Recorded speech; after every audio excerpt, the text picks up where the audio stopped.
Good morning. Opening arts വിത്ത് മൈഫിന്റെ പുതിയൊരു സെഷനിലേക്ക് എല്ലാ പ്രേക്ഷകരെയും സ്വാഗതം ചെയ്യുകയാണ്. ഞങ്ങളുടെ റിസർച്ച് ഹെഡ് സൂരജ് സാറാണ് ഒപ്പമുള്ളത്. Good morning Suraj sir. Very happy morning Jasmine.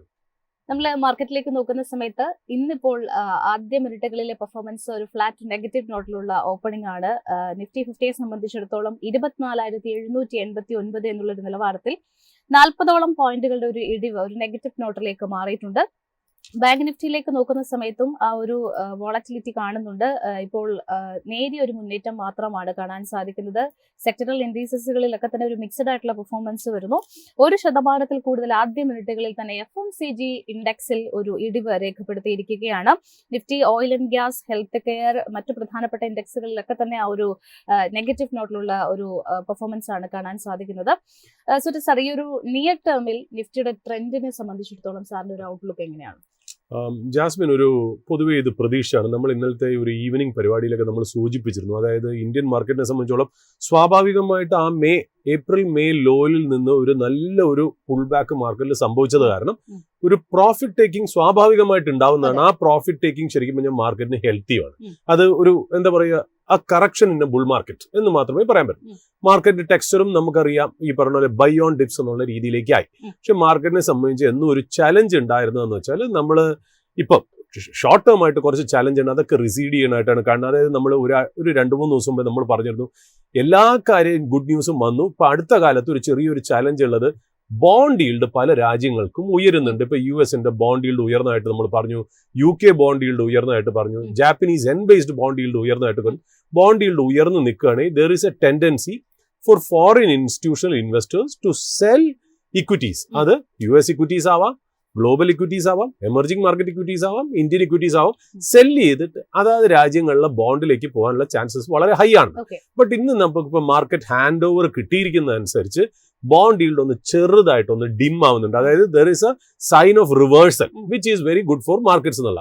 പൊതുവെ ഈ കാരണം കൊണ്ടായിരിക്കണം ഈ പറഞ്ഞ പോലെ ഇന്നലെ US മാർക്കറ്റ് ഏതാണ്ട് 2% അപ്പായിരുന്നു. എനിക്ക് തോന്നുന്നു S&P 500 2% കൂടുതൽ അപ്പും, നാസ്ഡാക്ക് ഒരു 2.47 2.5% അപ്പായിരുന്നു എന്നുള്ള. സോ ഇന്ത്യൻ മാർക്കറ്റിനെ സംബന്ധിച്ചോളം എന്താ പറയുക, ഈ അമേരിക്കൻ മാർക്കറ്റിനനുസരിച്ച് നമുക്ക് ഇവിടെ ഒരു മൂവ്മെന്റ് കിട്ടിയില്ല എന്നുള്ളത് വാസ്തവം തന്നെയാണ്. അതെന്തുകൊണ്ടെന്ന് വെച്ചാൽ മേ ബി എനിക്ക് തോന്നുന്നു വെച്ചാൽ ഇപ്പോൾ നമ്മുടെ ഇപ്പൊ എല്ലാ ഗുഡ് ന്യൂസുകളും നമ്മൾ സ്പാൻ ഔട്ട് ചെയ്തു അല്ലെ. നമ്മുടെ മുന്നിൽ ഇപ്പോൾ ഒരു ഗുഡ് ന്യൂസ് വരാനില്ല. ഇനി വരാനുള്ള ഗുഡ് ന്യൂസ് എന്താ? നമ്മളും US തമ്മിലുള്ള ടാരിഫിന്റെ കാര്യങ്ങൾക്ക് ഒരു ഫൈനലൈസേഷൻ ആയി എന്നുള്ളത്. പക്ഷെ അത് ഇതുവരെ ആയിട്ടില്ല എന്നുള്ള അതിന്റെ ടേംസ് ഓഫ് റെഫറൻസ് മാത്രമേ ആയിട്ടുള്ളൂ. നമ്മൾ ഡിസ്കഷൻസ് മുന്നോട്ട് പോയിക്കൊണ്ടിരിക്കുന്നു. ട്രംപിന്റെ ആറ്റിറ്റ്യൂഡ് എന്താന്നുള്ളത് വളരെ കൺഫ്യൂസിംഗ് ആയിട്ടിരിക്കുന്നു. എനിക്ക് തോന്നുന്നു ജൂലൈ 9th ആണ് നമുക്കുള്ള 90-day മൊറട്ടോറിയം അവസാനിക്കുന്നതെന്ന്. അപ്പൊ ഇന്ന് ഇന്നലെയൊക്കെ ഫിനാൻസ് മിനിസ്ട്രി ഒഫീഷ്യൽസിന്റെ ഒക്കെ സംസാരം പറയണമെന്ന് വെച്ചാൽ നമുക്ക് ആ ഒരു ആ ട്രേഡ് ടാരിഫിന്റെ റിസ്ക് ഇന്നും എക്കണോമിക്ക് നിലനിൽക്കുന്നുണ്ടെന്നുള്ള. ഈ എക്കണോമിക്ക് നിലനിൽക്കുന്നത് കാരണം അതൊരു ഹെഡ്വിൻഡ്. നമ്മൾ സാധാരണ മാർക്കറ്റിൽ 2 വാക്കുകൾ ഉപയോഗിക്കും. ടെയിൽ വിൻഡ് എന്ന് പറഞ്ഞാൽ ബാക്കിൽ നിന്ന് ഒരു കാര്യം ഒന്ന് നമ്മളെ പവർ ചെയ്ത് മുന്നോട്ട് നയിക്കുന്നു. ഹെഡ് വിൻഡ് എന്ന് പറഞ്ഞാൽ മുകളിലേക്ക് നമ്മുടെ മൂവ്മെന്റിനെ സ്റ്റോപ്പ് ചെയ്യുന്നു. ഈ ഹെഡ് വിൻഡ് ആയിട്ട് ഇന്ത്യൻ മാർക്കറ്റിൽ നിൽക്കുന്നത് ഈ ടാരിഫിന്റെ ഇഷ്യൂ തന്നെയാണ്. ഈ ടാരിഫിന്റെ ഇഷ്യൂ കാരണം ഒരുപാട് പ്രശ്നങ്ങൾ ഇന്ത്യൻ മാർക്കറ്റിൽ ഉണ്ട്. നമ്മൾ അറിയാതെ ഒന്ന് കമ്പനീസ് പെട്ടെന്ന് കാലെടുത്ത് മുന്നോട്ട് വയ്ക്കുന്നില്ല. അതായത് അവരുടെ കപ്പാസിറ്റി എക്സ്പാൻഷനോ അല്ലെങ്കിൽ അവരുടെ ഒരു ഫോർവേഡ് ഗ്രോത്ത് പ്ലാൻസിനെ ഒന്ന് ഹോൾട്ട് ചെയ്ത് വെച്ച കാര്യം ഒരു ക്ലാരിറ്റി അവർക്ക് കിട്ടിയിട്ടില്ല എന്നുള്ളത് വളരെ വാസ്തവമായിട്ടുള്ള കാര്യം. ഒന്ന്. രണ്ടാമത് ഫോറിൻ ഇൻസ്റ്റിറ്റ്യൂഷണൽ ഇൻവെസ്റ്റേഴ്സിന്റെ ഒരു പോയിന്റ് ഓഫ് വ്യൂവിൽ ഒന്ന് ആലോചിച്ച് നോക്ക്.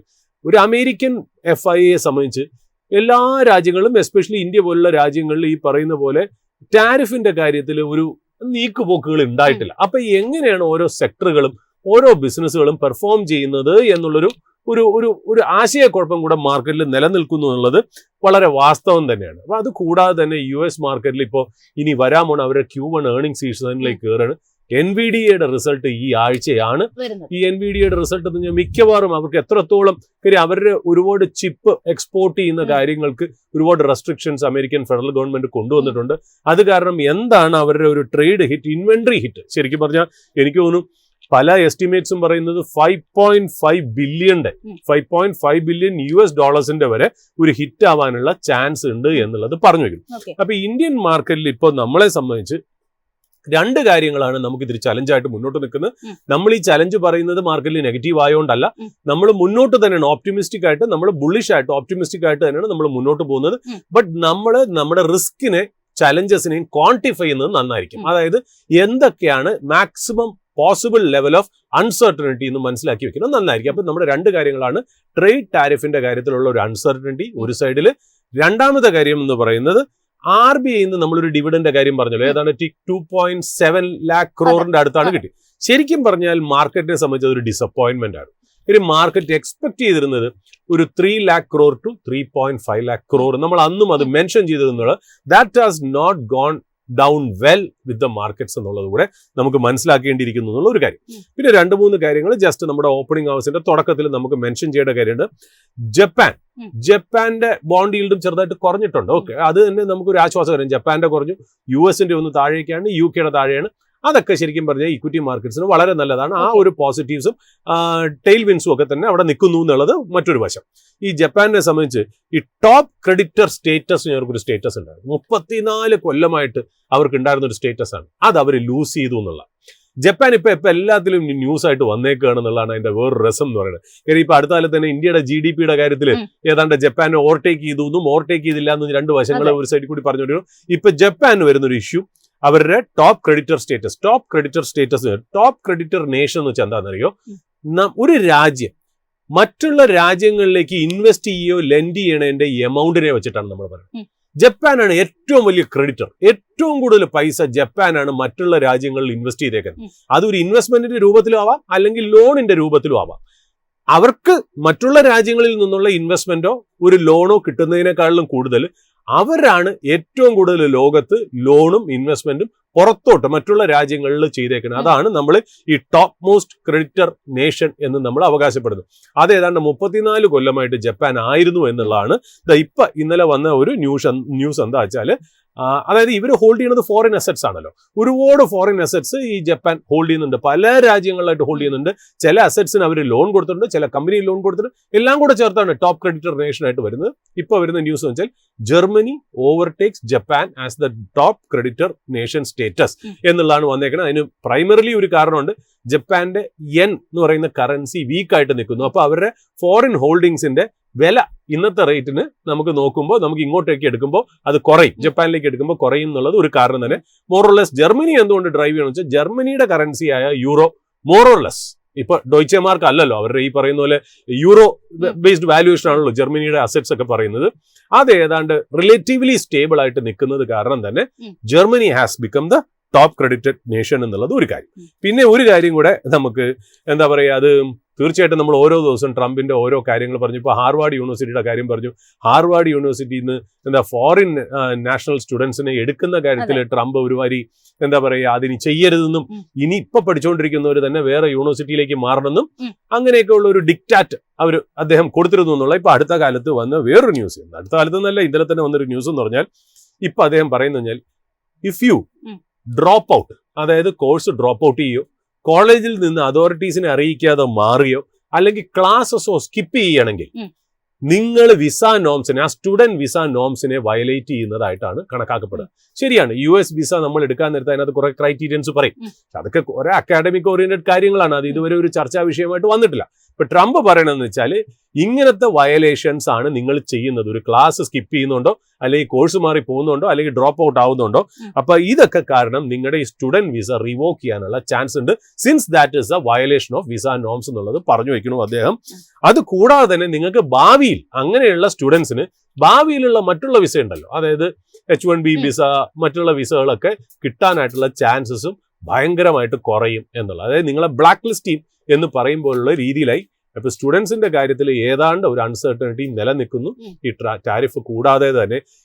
ഇതൊക്കെയാണ് നോൺ റെസിപ്രോക്കൽ ടാരിഫ് എന്ന് പറയുന്നത്. അദ്ദേഹം തന്നെ നോൺ റെസിപ്രോക്കൽ ടാരിഫ് മറ്റുള്ള രാജ്യങ്ങൾ, അതായത് ടാരിഫ് എന്ന് ട്രേഡിന് വെക്കുന്ന ടാരിഫ് കൂടാത്ത കാര്യങ്ങൾ, അതായത് കറൻസി ഡീവാല്യൂറ്റ് ചെയ്ത് വെക്കുക, സോഫ്റ്റ് പവേഴ്സ് ആയ ബിസിനസ്സുകളെയും കോളേജുകളെയും എഡ്യൂക്കേഷനെയും വെച്ച് ബാർഗെയിൻ ചെയ്യുക, ഇതിനൊക്കെയാണ് നോൺ ടാരിഫ് മെഷേഴ്സ് എന്ന് പറയുന്നത്. അതിപ്പോ ഏറ്റവും കൂടുതൽ ഉപയോഗിക്കുന്ന രാഷ്ട്രമായി മാറി US എന്നുള്ളത്. അപ്പൊ എനിക്ക് തോന്നുന്നു ഇന്ത്യയും ചൈനയും പോലുള്ള മറ്റുള്ള രാജ്യങ്ങളും ടാരിഫ് കുറയ്ക്കുകയും ഈ നോൺ ടാരിഫ് മെഷേഴ്സും ഒക്കെ നമ്മളൊന്ന് കുറയ്ക്കുകയും ചെയ്ത് കഴിഞ്ഞാൽ ചിലപ്പോൾ ഇതിലൊരു അയവ് വന്നേക്കാം എന്ന് നമ്മൾ പ്രതീക്ഷിക്കുന്നു. മാർക്കറ്റിന്റെ ടെക്സ്ചർ ഇപ്പോഴും ബൈ ഓൺ ഡിപ്സ് ആയിട്ട് തന്നെ നിലനിൽക്കുന്നു. പിന്നെ ഇന്ത്യൻ മീറ്റിയോളജിക്കൽ ഡിപ്പാർട്ട്മെന്റിന്റെ ഫോർകാസ്റ്റ് അനുസരിച്ച് വളരെ നല്ല മഴ, ഏതാണ്ട് 106% ആണ് അവർ പ്രൊഡിക്ട് ചെയ്യണമെന്നുള്ളത്. അപ്പൊ ഈ പറയുന്ന പോലെ ഒരുപാട് കാര്യങ്ങൾ നമുക്ക് നല്ല ടെയിൽവിൻഡ് ആയിട്ട് നിൽപ്പുണ്ട്. മാക്രോ എക്കണോമിക് കണ്ടീഷൻസ്, അതായത് ഇന്ത്യയുടെ എക്കണോമിക് കണ്ടീഷൻസ് ഒക്കെ വളരെ ഹെൽത്തി ആയിട്ട് നിലനിൽക്കുന്നു. ഒന്ന്, നമുക്ക് ഇന്ത്യൻ ബിസിനസ്സുകൾക്ക് റോ മെറ്റീരിയൽ ആയിട്ടുള്ള ഇൻട്രസ്റ്റ് കോസ്റ്റ് കുറയുന്ന ഒരു കാലഘട്ടം. ഇൻഫ്ലേഷൻ നന്നായിട്ട് കുറയുന്നു. കാര്യം എന്ന് വെച്ചാൽ റോ മെറ്റീരിയൽസിന്റെ വിലയും കുറയുന്നു. റോ മെറ്റീരിയൽസിന്റെ കൂടെ തന്നെ എസ്പെഷ്യലി ഏറ്റവും വലിയ റോ മെറ്റീരിയൽ ആയ ഈ പറയുന്ന പോലെ ക്രൂഡ് ഓയിൽ അല്ലെങ്കിൽ പാം ഓയിൽ, FMCG കമ്പനീസിന്റെ ഇതിന്റെയൊക്കെ വില തന്നെ കുറഞ്ഞു നിൽക്കുന്നു. അഗ്രികൾച്ചർ ഔട്ട്പുട്ട് നല്ലതാണ്. റൂറൽ ഡിമാൻഡ് നന്നായിട്ടുണ്ട്. ഈ പറയുന്ന പോലെ അർബൻ ഡിമാൻഡ് പിക്കപ്പ് ചെയ്യാൻ നമ്മൾ വെയിറ്റ് ചെയ്യുന്നു. അതിനു വേണ്ടിയിട്ട് ഇൻട്രസ്റ്റ് റേറ്റ് കട്ട് അതിനൊരു ഇംപെറ്റസ് ആവുമെന്ന് നമ്മൾ വിശ്വസിക്കുന്നു. ഇനി വരാൻ പോകുന്ന ഈ കൊല്ലത്തെ 12 lakhs ഉള്ള ഇൻകം ടാക്സ് റേറ്റ് കട്ടും നമുക്ക് ഈ പറയുന്ന പോലെ പോസിറ്റീവ്. അപ്പൊ ഇന്ത്യയെ സംബന്ധിച്ച് ധാരാളം ടെയിൽ വിൻഡുകൾ റെഡിയാണ്. There is bright sunlight, but there is something that is not driving as forward എന്നുള്ളത്. അത് 2-3 കാര്യം നമ്മളിപ്പോൾ പറഞ്ഞു.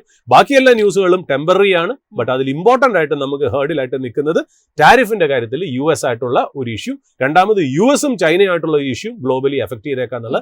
Last but not the least, Indian കമ്പനീസിന്റെ ക്വാർട്ടർലി റിസൾട്ട്സ് ഇപ്പൊ എക്സിസ്റ്റിംഗ് ട്രേഡ് ചെയ്യുന്ന വാല്യുവേഷൻ അനുസരിച്ച് ഡിസപ്പോയിന്റ്മെന്റ് ആയിരുന്നു എന്നുള്ള കാര്യം പറയാതിരിക്കാൻ വയ്യ. അപ്പൊ ഒരു വാല്യുവേഷൻ കൺസേൺ ഇന്ത്യയിലുള്ളതുകൊണ്ട് അപ്സൈഡ് ഇത്തിരി ക്യാപ്പ് ചെയ്തിട്ടാണ് പോകുന്നത്. ഒക്കേഷണൽ ആയിട്ടുള്ള റാലിയും ചെറിയ ചെറിയ കറക്ഷൻസും ഒക്കെ നടന്ന് മാർക്കറ്റ് അതിന്റെ സ്ട്രക്ചറൽ ബുൾ ട്രെൻഡ് അങ്ങനെ തന്നെ നിലനിർത്തുന്നത് മാത്രം. ഏതായാലും സാറ് പറഞ്ഞു നിർത്തിയിട്ടുണ്ടായിരുന്ന ക്വാർട്ടർലി റിസൾട്ടുകളിലേക്ക് തന്നെ വരികയാണെന്നുണ്ടെങ്കിൽ കഴിഞ്ഞ ദിവസങ്ങളിൽ ഏറ്റവും അധികം ഇന്ന് ശ്രദ്ധാകേന്ദ്രമാകുന്ന ഒരു റിസൾട്ടായിരുന്നു വന്നിട്ടുണ്ടായിരുന്നത്, which is LIC, Life insurance Corporation of ഇന്ത്യയുടെ റിസൾട്ട് വന്നിട്ടുണ്ടായിരുന്നു. ഒരു മിക്സഡ് ആയിട്ടുള്ള റിസൾട്ടുകളായിരുന്നു എന്ന് തന്നെ പറയാം. പക്ഷെ ഇന്ന് സ്റ്റോക്കിൽ ഒരു 7% കുതിപ്പ് കാണാൻ സാധിക്കുന്നുണ്ട്. നിലവിൽ ട്രേഡ് ചെയ്യുന്നത് 932 രൂപ എന്നുള്ള ഒരു നിലവാരത്തിലാണ്. കമ്പനിയുടെ ഫിനാൻഷ്യൽസ് പരിശോധിക്കുന്ന സമയത്ത് ഇയർ ഓൺ ഇയർ അടിസ്ഥാനത്തിൽ നെറ്റ് പ്രീമിയം ഇൻകം ഒരു 3.2% ഇടിവാണ് രേഖപ്പെടുത്തിയിട്ടുണ്ടായിരുന്നത്. നെറ്റ് പ്രോഫിറ്റിൽ 38% ഒരു മുന്നേറ്റം രേഖപ്പെടുത്തിയിട്ടുണ്ട്. സോൾവൻസി റേഷ്യോ കമ്പാരിറ്റീവ്ലി ഒന്ന് മെച്ചപ്പെട്ടതായിട്ടാണ് കാണാൻ സാധിക്കുന്നത്. ക്വാർട്ടർലി റിസൾട്ടുകൾ ഇങ്ങനെയാണെങ്കിലും പൊതുവെ നമ്മൾ LIC കുറിച്ച് സംസാരിക്കുന്ന സമയത്ത് ഈ ഒരു ഇയർ ടു ടിൽ ഡേറ്റിൽ അങ്ങനെ കാര്യമായിട്ടുള്ള പെർഫോമൻസ് ഒന്നും കാഴ്ചവെച്ചിട്ടില്ല എന്ന് തന്നെ പറയാം. ഇയർ ടു ടിൽ ഡേറ്റിൽ 3.20% ഒരു നേട്ടം മാത്രമാണ് LIC തന്നിരിക്കുന്നത്. LICയുടെ ഈ ഒരു ത്രൂ ഔട്ട് ദ പെർഫോമൻസിനെ സാർ എങ്ങനെയാണ് വിലയിരുത്തുന്നത്? ഒപ്പം LIC എന്ന് പറയുന്ന ഒരു കമ്പനിയുടെ പൊട്ടൻഷ്യൽ. ജാസ്മിൻ, LICയുടെ റിസൾട്ട് നോക്കുകയാണെങ്കിൽ it is A disappointment on lot of friends അല്ലേ. അതായത് ഈ പറഞ്ഞ പോലെ ഓപ്റ്റിക്കലി നമ്മൾ നോക്കുമ്പോൾ റിസൾട്ടിന് വലിയ ബുദ്ധിമുട്ടില്ലാതെയൊക്കെ നോക്കുമെങ്കിലും നമ്മളൊരു എന്താ പറയുക വളരെ മൈക്രോ ലെവലിൽ അത് അനലൈസ് ചെയ്ത് നോക്കുമ്പോൾ LICയുടെ പെർഫോമൻസ് എല്ലാ പാരാമീറ്റേഴ്സും, അതായത് എങ്ങനെയൊക്കെയാണ് നമ്മളൊരു ലൈഫ് ഇൻഷുറൻസ് കമ്പനി ഇവാലുവേറ്റ് ചെയ്യേണ്ട പാരാമീറ്റേഴ്സ്, ഈ പാരാമീറ്റേഴ്സിലൊക്കെ LICയുടെ റിസൾട്ട്സ് ഒരു not up to the expectation എന്നുള്ള കാര്യത്തിൽ യാതൊരു സംശയമില്ല. ബട്ട് ഈ റാലി ഞാൻ പേഴ്സണലി എക്സ്പെക്ട് ചെയ്താണ്, വേറെ ഒന്നും കൊണ്ടല്ല. അത്രയ്ക്ക് മാത്രം ബാക്കി എല്ലാ ലൈഫ് ഇൻഷുറൻസ് കമ്പനി അല്ലെങ്കിൽ ഇൻഷുറൻസ് ബേസ്ഡ് ആയിട്ടുള്ള സ്റ്റോക്കും ഒക്കെ ഭേദപ്പെട്ട് സ്റ്റോക്ക് വൈസ് പെർഫോമൻസ് നടത്തുമ്പോഴും LIC ഭയങ്കര ഒരു ഡഡ് ഇൻവെസ്റ്റ്മെന്റ് ആയിരുന്നു എന്നുള്ളത്. അതായത് നമ്മളിപ്പോ നോക്കുകയാണെങ്കിൽ ഇപ്പൊ IPO പ്രൈസിലാണ് ഇപ്പൊ ട്രേഡ് ചെയ്യണേന്ന് തോന്നുന്നു അല്ലേ, 939, അതിലും താഴെ 949 ആണ് അവർ IPO പ്രൈസ് അവർ വച്ചിരുന്നത്. ബട്ട് ലിസ്റ്റ് ചെയ്തത് ഏതാണ്ട് 867 റുപ്പീസ് ആണ്. ഇന്നത്തെ ക്ലോസിംഗ് 871 ആണ്. ഇപ്പൊ ഏതാണ്ട് 930 ആയി അല്ലെ. ഏതാണ്ട് IPOന്റെ ലെവലിൽ തന്നെയാണ് 2022 എങ്ങാണ്ട് വന്ന IPO ആണെന്ന് തോന്നുന്നു അല്ലെ. അങ്ങനെ തന്നെ നിൽക്കുന്നു എന്നുള്ളതാണ് ഇതിനെ സംബന്ധിച്ചത് ഒരു വലിയൊരു ബെഹമത്ത്. തീർച്ചയായിട്ടും എനിക്ക് ഇപ്പോഴും ഓർമ്മയുണ്ട്, ഇതിന്റെ IPO വരുന്ന സമയത്ത് ഒരുമാതിരി സാധാരണ റീറ്റെയിൽ ഇൻവെസ്റ്റേഴ്സ് ഒക്കെ വന്നിരുന്നു വെച്ചാൽ ഇന്ത്യയുടെ പ്രൈഡാണ് LIC. അതുകൊണ്ട് ഗവൺമെന്റ് ഒരിക്കലും ഇതിനെ അതിന്റെ വാല്യൂഷൻ അതാണ്. ഇന്ത്യൻ മാർക്കറ്റിലെ റീറ്റെയിലേഴ്സിനോട് നമ്മൾ എന്നും റിക്വസ്റ്റ് ചെയ്യണം. ഇപ്പൊ നമ്മൾ തെറ്റുകൾ നമ്മളും കാണിക്കും അല്ലെ, നമ്മളും പെർഫെക്റ്റ് മനുഷ്യരൊന്നുമല്ല. ബട്ട് ചില അസംഷൻസ് നമ്മൾ ഉണ്ടാക്കുന്നത് ഇത്തിരി ഇറാഷണൽ ആണ്. അത് കഴിയുന്ന, അതായത് നമ്മൾ അന്ന് ലിസ്റ്റ് ചെയ്യാൻ നേരത്തുള്ള ഇമോഷൻ എന്നറിയോ, ആലോചിച്ചിരുന്നത് ആ കമ്പനിയുടെ വാല്യുവേഷനോ അല്ലെ ആ കമ്പനീസിന്റെ ഗ്രോത്ത് പൊട്ടൻഷ്യൽ ഒന്നുമല്ല. നമ്മൾ ആലോചിച്ചിരുന്നൊരു കാര്യം, ഗവൺമെന്റിന്റെ പ്രസ്റ്റീജ് ആണ് LIC. അതുകൊണ്ട് LIC താഴെ പോയാൽ ഗവൺമെന്റ് നാണക്കേടാണ്. അതുകൊണ്ട് ഇത് തീർച്ചയായിട്ടും ഗവൺമെന്റ് തന്നെ ഇതിനെ അടിച്ചു പൊക്കി കയറ്റി നിർത്തും. ഇതൊക്കെയാണ് നമ്മളൊരു റാഷണൽ ആയിട്ട് പറഞ്ഞുകൊണ്ടിരുന്നത്. അൾട്ടിമേറ്റ്ലി ഇതൊക്കെ ഒരു എന്താ പറയുക, നല്ലൊരു ബുൾ മാർക്കറ്റിൽ ചിലപ്പോൾ ഇങ്ങനത്തെയൊക്കെ സ്റ്റോറി പ്ലേ ഔട്ട് ചെയ്ത് പോവെങ്കിലും അൾട്ടിമേറ്റ്ലി മാർക്കറ്റ് എന്നും വാല്യുവേഷന്റെ അടിമയാണെന്നുള്ള ആ വാല്യുവേഷൻ അനുസരിച്ചേ പോവുള്ളൂ. ഇപ്പോൾ വാല്യുവേഷൻ എന്ന് പറഞ്ഞാൽ ഈ LICയുടെ പ്രൈസ് കാണിക്കുന്നത് വെച്ചാൽ ഇതിന് ഇത്രേ വാല്യൂ ഉള്ളൂ എന്നുള്ള കാര്യം. ഒരു കാര്യം ആലോചിക്കണം. കാര്യം എന്നെ സംബന്ധിച്ച് സർപ്രൈസ്, ഇപ്പൊ എനിക്കും സർപ്രൈസ്ഡ് ആണ് LICയുടെ കാര്യത്തിൽ. നമുക്കും ഒന്ന് പെർഫെക്റ്റ് ആയിട്ട് അത് നല്ലതാണോ ചീത്തയാണോ എന്ന് പറയാൻ പറ്റില്ല. കാര്യം സർപ്രൈസ് ആയിട്ടുള്ള ഒരു കാര്യം എന്ന് വെച്ചാൽ അതിന്റെ പോർട്ട്ഫോളിയോ തന്നെ. ഇപ്പൊ LICയുടെ കോർ ബിസിനസ് എന്ന് പറഞ്ഞാൽ ലൈഫ് ഇൻഷുറൻസ് ആണ്. അത് കൂടാതെ തന്നെ അവർക്കൊരു ഇൻവെസ്റ്റ്മെന്റ് പോർട്ട്ഫോളിയോ ഉണ്ട് അല്ലെ. ആ ഇൻവെസ്റ്റ്മെന്റ് പോർട്ട്ഫോളിയോ കുറിച്ച് സംസാരിക്കാനായിട്ടായിരിക്കും ശരിക്കും പറഞ്ഞാൽ ആ പോർട്ട്ഫോളിയോ കണ്ടു കഴിഞ്ഞാൽ LIC ഈ വാല്യൂഷനിൽ ട്രേഡ് ചെയ്യുമോ എന്ന് പോലും നമ്മൾ ആലോചിച്ചും സർപ്രൈസ്ഡ് ആയി പോകുന്നുള്ള. ഇപ്പൊ LIC എന്ന് പറയുന്നത് പൊതുവെ LICയെ നമ്മൾ കണക്കാക്കുന്ന ഒരു മാർക്കറ്റ് സ്റ്റെബിലൈസർ ആണ്. ഈ മാർക്കറ്റ് സ്റ്റെബിലൈസർ എന്ന് പറയാൻ കാര്യം വെച്ചാൽ ഇന്ത്യയിലെ ഏറ്റവും ലാർജസ്റ്റ് ഇൻസ്റ്റിറ്റ്യൂഷണൽ ഇൻവെസ്റ്റർ ആരാന്ന് ചോദിച്ചു കഴിഞ്ഞാൽ അത് LIC ആണെന്നുള്ള കാര്യത്തിൽ യാതൊരു സംശയമില്ല. അത് എന്താണെന്ന് വെച്ചാൽ അവർക്ക് ഈ പ്രീമിയത്തിന്റെ ഹ്യൂജ് ക്യാഷ് ഫ്ലോ വരുന്നുണ്ട്. ആ ക്യാഷ് ഫ്ലോന്റെ ഒരു സർട്ടൻ പെർസെൻറ്റേജ് അവർ ഇൻവെസ്റ്റ് ചെയ്യുന്നുണ്ട്. ആ ഇൻവെസ്റ്റ് ചെയ്യുന്നതിൽ ഒരു നല്ലൊരു വിഭാഗവും ലിസ്റ്റഡ് കമ്പനീസിലാണെന്നുള്ളതാണ് വലിയ ഒരു കാര്യം. അപ്പോൾ ഇവർക്കൊരു huge portfolio of listed equities ഉണ്ട് എന്നുള്ളതാണ്. അതായത് ഒരു ഇന്ത്യയിലെ ഏറ്റവും ബിഗ്ഗസ്റ്റ് ഹോൾഡിംഗ് കമ്പനി ഏതാന്ന് വെച്ചാൽ ഹോൾഡിംഗ് കമ്പനി ഒരുപാട് ഷെയർസ് ഹോൾഡ് ചെയ്യുന്ന ഇൻവെസ്റ്റ്മെന്റ് കമ്പനി ഏതാന്ന് വെച്ചാൽ അത് LIC ആണ്. ആ LIC എന്ന് പറയുന്നത് ഏതാണ്ട് നമ്മളത് കേൾക്കുമ്പോൾ തന്നെ ഈ വാറൻ ബഫയുടെ ബെർക്ക്ഷയർ ഹാത്തവേയിലെ അതേപോലെ, കാര്യം ബെർക്ക്ഷയർ ഹാത്തവേയും ഇതേപോലെ ഇൻഷുറൻസ് കൂടാതെ തന്നെ ഒരുപാട് കമ്പനീസിൽ ഇൻവെസ്റ്റ് ചെയ്തിട്ടുണ്ട്. ആപ്പിള്, അമേരിക്കൻ എക്സ്പ്രസ്, നമുക്കറിയാലോ ഇഷ്ടംമാതിരി കമ്പനിയിൽ കൊക്കക്കോളയൊക്കെ ഇൻവെസ്റ്റ് ചെയ്തിട്ടുണ്ട്. അതേപോലത്തെ ഒരു പ്രൊഫൈലാണ് LIC ഇന്ത്യൻ മാർക്കറ്റിൽ ഹോൾഡ് ചെയ്യുന്നത് എന്നുള്ളതാണ് അതിന്റെ രസമായ കാര്യം. LICയെ നമ്മൾ പറയുന്നതല്ലോ ബയർ ഓഫ് ലാസ്റ്റ് റിസോർട്ട്. അതായത് നിങ്ങൾക്ക് വേറെ ഒരു നിവൃത്തിയില്ലെങ്കിലും ഈ നിവൃത്തിയില്ലെങ്കിൽ ലാസ്റ്റ് ബൈ ആവുന്ന ഏറ്റവും വലിയ ഇൻസ്റ്റിറ്റ്യൂഷണൽ ഇൻവെസ്റ്ററാണ് LIC കാണുന്നത്. അതായത് ഗവൺമെന്റ് എപ്പോഴും മാർക്കറ്റിൽ എന്തെങ്കിലും ഒരു അൺടുവേർഡ് ആയിട്ടുള്ള ഒരു ഇൻസിഡന്റ്, അതായത് ഗ്ലോബൽ ആയിട്ടുള്ള എക്സ്റ്റേണൽ ഷോക്സിൽ ടെമ്പററി ആയിട്ട് മാർക്കറ്റ് നല്ലതോണം ഒരു ലെവലിൽ വെറുതെ ഒരു കറക്ഷൻ പോരാട്ടോ, നല്ല രീതിയിൽ കറക്ഷൻ വന്ന് വാല്യുവേഷൻ അട്രാക്ട് ചെയ്യുമ്പോൾ government not just LIC to go and buy in markets. അതായത് LICയെ പതുക്കെ തള്ളിവിടും മാർക്കറ്റിൽ പോയി ബൈ ചെയ്യാന്നുള്ളത്. അത് 2-3 കാര്യങ്ങളുകൊണ്ടാണ്. ഒന്നെന്ന് പറയുന്നത് മാർക്കറ്റ് ഒന്ന് സ്റ്റെബിലൈസ് ചെയ്യുക. അതായത് ഇത് എപ്പോഴും ഒരു എന്താ പറയുക, മാർക്കറ്റിൽ ഒരു സ്റ്റെബിലൈസിങ് മെക്കാനിസം അല്ലെങ്കിൽ മാർക്കറ്റ് പ്രൊട്ടക്ഷന്റെ ഭാഗമായിട്ടാണ് LICയെ യൂസ് ചെയ്യുന്നത്. അതായത് മാർക്കറ്റിനെ ഒന്ന് ഹോൾഡ് ചെയ്ത് നിർത്തുക. മാർക്കറ്റ് ഒരു രീതിയിൽ കൂടുതൽ മാർക്കറ്റ് വീഴാണെങ്കിൽ എക്കണോമിക്ക് നല്ലതല്ല, കോൺഫിഡൻസിന് നല്ലതല്ല, കൺട്രിക്ക് നല്ലതല്ല. അങ്ങനെ ഒരുപാട് പ്രശ്നങ്ങൾ അതിനകത്തുണ്ട്. ആ കോൺഫിഡൻസ് തന്നെ നഷ്ടപ്പെടുന്നുള്ളൂ. അപ്പം മാർക്കറ്റിനെ ഒന്ന് സ്റ്റെബിലൈസ് ചെയ്യാൻ വേണ്ടി മാർക്കറ്റ് പ്രൊട്ടക്ഷൻ മെക്കാനിസത്തിന്റെ ഭാഗമായിട്ട് ഗവൺമെന്റ് LICയുടെ അടുത്ത് പോയി മേടിക്കാൻ പറയുന്നുണ്ട്. ഒന്നാമത്തെ കാര്യം. രണ്ടാമത്തെ കാര്യം എന്ന് വെച്ചാൽ ഇത് മേടിക്കുന്നതോടുകൂടി മറ്റുള്ള ഇൻവെസ്റ്റേഴ്സ്, നമ്മളെ പോലത്തെ ഇൻവെസ്റ്റേഴ്സ് LIC ബൈ ചെയ്തു, ഏതാണ്ട് ഗവൺമെന്റ് അതിലേക്ക് ബൈ ചെയ്തു എന്നുള്ള രീതിയിലാണ് നമ്മൾ ഇതിനെ കാണുന്നത്. അപ്പോൾ ഒരു ഇൻവെസ്റ്റർ കോൺഫിഡൻസ് ബൂസ്റ്റ് ചെയ്യാനായിട്ടും LICയുടെ ബൈ സഹായിക്കുന്നത്. Last but not the least, ആ വാല്യുവേഷനിൽ മേടിക്കുന്നതൊക്കെ വളരെ പ്രോഫിറ്റബിളും ആണെന്നുള്ള കാര്യത്തിൽ വളരെ തോന്നിവാസ വിലയ്ക്കാണ് ഇത് വിൽക്കുന്നത് എന്നുള്ളത്. അപ്പൊ LICയെ കൊണ്ട് ആ ഒരു മൂവ്മെന്റ് എന്നും LICക്ക് ബെനിഫിറ്റ് ആയിരുന്നു. പിന്നെ നമ്മൾ നോക്കുകയാണെങ്കിൽ LIC എപ്പോഴും ലാർജ് ലിക്വിഡ് ബ്ലൂ ചിപ്പ് സ്റ്റോക്സെ മേടിച്ചിട്ടുള്ള ടോപ്പ് ലൈൻ കമ്പനീസെ മേടിക്കുള്ളൂ. അവിടെ കൂടുതൽ റിസർച്ച് ഒന്നും നടക്കുന്നൊന്നുമില്ല. Of course there could be research, but even then നിഫ്റ്റിയിലെ ബ്ലൂ ചിപ്പ് ആയിട്ട് നല്ല ക്യാഷ് ഫ്ലോ ഉള്ള ക്ലാസിക് കമ്പനീസിനെ അവർ മേടിക്കാറുള്ളൂ എന്നുള്ള നല്ല കാര്യം. അപ്പൊ 2-3 ഇൻസ്റ്റൻസിൽ നമ്മൾ നോക്കിക്കഴിഞ്ഞാൽ ഇപ്പൊ 2008 ഗ്ലോബൽ ഫിനാൻഷ്യൽ ക്രൈസിസിൽ LIC വന്നിരുന്നു, മേടിച്ചിരുന്നു. 2013 FIS സെല് ചെയ്തല്ലോ, ടേപ്പർ ടാൻഡ്രം എന്ന് വന്നിട്ട് US തിരിച്ച് ആ ടേപ്പർ വിഡ്രോ ചെയ്യുന്ന സമയത്ത് ഇവിടുന്ന് സെല് ചെയ്ത് പോയപ്പോൾ 2013 നല്ലൊരു ഫോളോ വന്നിരുന്നു. അന്നും നമ്മുടെ രക്ഷകനായി വന്നത് LIC ആയിരുന്നു എന്ന് മാത്രം. കോവിഡ് 2020 ആ മാർച്ച്, ഏപ്രിൽ, മെയ് മാസത്തിൽ വലിയൊരു ബയർ ആയിരുന്നു ഈ പറയുന്ന പോലെ നമ്മുടെ LIC എന്ന് പറഞ്ഞത്. ഇപ്പൊ അഡാനിയുടെ ക്രൈസിസ് 2023 വന്നു. മാർക്കറ്റ് ആ എക്സ്റ്റേണൽ ഷോക്കിൽ താഴെ വീണപ്പോഴും LICയെ തുറന്നു വിട്ടു, LIC ബൈ ചെയ്തു എന്നുള്ളത് വളരെ നന്നായിട്ടുള്ള കാര്യം. അപ്പൊ നമ്മൾ ജനങ്ങൾ മനസ്സിലാക്കിയിരിക്കേണ്ടത്, നമുക്ക് സർപ്രൈസിംഗ് ആയിട്ട് നമുക്ക് എപ്പോഴും തോന്നുന്ന ഒരു കാര്യം വെച്ചാൽ LICയുടെ ടോട്ടൽ പോർട്ട്ഫോളിയോന്റെ AUMന്റെ 20-25% അവർ ഈ കമ്പനികളിൽ ഇൻവെസ്റ്റ് ചെയ്യും. 20-25%. ബാക്കിയുള്ള പൈസയൊക്കെ ഗവൺമെന്റ് ബോണ്ട്സ്, ഡെപ്റ്റ് instruments, corporate bonds, infrastructure, real estate, അങ്ങനത്തെ ഇൻസ്ട്രുമെന്റ്സിലാണ്, സെക്യൂരിറ്റീസിലാണ്, ഇൻവെസ്റ്റ്മെന്റ് സെക്യൂരിറ്റീസിലാണ് അദ്ദേഹം ചെയ്യുന്നത്. കൂടുതലും 20-25% ലിസ്റ്റഡ് ഇക്വിറ്റീസിലാണ് അവർ ചെയ്യുന്നത്. എന്റെ അറിവ് അനുസരിച്ച് അവർ ഏതാണ്ട് 206 കമ്പനീസ് അവർ ഹോൾഡ് ചെയ്യുന്നുണ്ടെന്നുള്ളതാണ്. അതിൽ ഈ പറഞ്ഞ പോലെ അവർക്കൊരു ക്രൈറ്റീരിയ ഉണ്ട് കേട്ടോ. അതായത് ഒരു സ്റ്റോക്കിൽ 15% കൂടുതൽ മേടിക്കാൻ പാടില്ല, അതിൽ ക്യാപ്പ് ചെയ്യണം. ഒരു സെക്ടർ, അതായത് ഒരു പർട്ടിക്കുലർ ബാങ്കിങ് ആണെങ്കിൽ ബാങ്കിങ് സെക്ടറിൽ 25% കൂടുതൽ മേടിക്കാൻ പാടില്ല. ഇങ്ങനെ കുറെ മാൻഡേറ്റുകൾ അതിനെ ഗവേൺ ചെയ്യുന്നുണ്ട്. അതിനൊരു ഗവേണിംഗ് കൗൺസിൽ, ഇൻവെസ്റ്റ്മെന്റ് കൗൺസിൽ ഉണ്ട്. അവർ ഡിസൈഡ് ചെയ്യുന്ന അനുസരിച്ചാണ് അങ്ങനെ പോകുന്നതെന്നുള്ളത്. LICയുടെ ടോട്ടൽ മാർക്കറ്റ് ക്യാപ്പ് എത്രയെന്ന് അറിയോ? ഇപ്പോഴത്തെ പ്രൈസ് അനുസരിച്ച് എനിക്ക് തോന്നുന്നു ഈ പറഞ്ഞ പോലെ 6 ലക്ഷം കോടിക്ക് താഴെ അല്ലെ, 5,94,000 ക്രോസ്. അതായത് നമ്മൾ പറയുന്നത് എന്താ, ടോട്ടൽ നമ്മൾ മാർക്കറ്റ് ക്യാപ്പിനെ നമ്മൾ തിയറിറ്റിക്കലി എങ്ങനെ പറയാന്ന് വെച്ചാൽ total number of shares multiplied by today's market price അല്ലെ, ഇപ്പൊ കോട്ടിയുടെ മാർക്കറ്റ് പ്രൈസ് എന്ന് വെച്ചാൽ ഇത് ടോട്ടൽ ഷെയർസ് മൾട്ടിപ്ലൈഡ് ബൈ ഇന്നത്തെ പ്രൈസ് എന്ന് പറയുമ്പോൾ ആ കമ്പനി അതിന്റെ ഉടമസ്ഥന്, അതായത് LICക്ക് എന്ന് ഈ കാശ് കൊടുത്താൽ ആ കമ്പനി നമുക്ക് മേടിക്കാൻ പറ്റും എന്നാണ് അതിന്റെ അർത്ഥം. അങ്ങനെ അല്ലെങ്കിലും അങ്ങനെയാണ് അതിന്റെ അർത്ഥം. തിരിച്ച് അതിനകത്ത് എന്ത് കിട്ടും? ഒരു റണ്ണിങ് ആയിട്ടുള്ള ഈ ബിസിനസ്, ഏത് ബിസിനസ്, ഈ പറയുന്ന പോലെ ലൈഫ് ഇൻഷുറൻസ് കോർപ്പറേഷൻ ഒരു ബിസിനസ്. അത് കൂടാതെ അവരുടെ investment portfolio consisting of 206 stocks. ആ 206 സ്റ്റോക്സിന്റെ വാല്യൂ എത്രയെന്ന് അറിയോ? 15 lakh crore.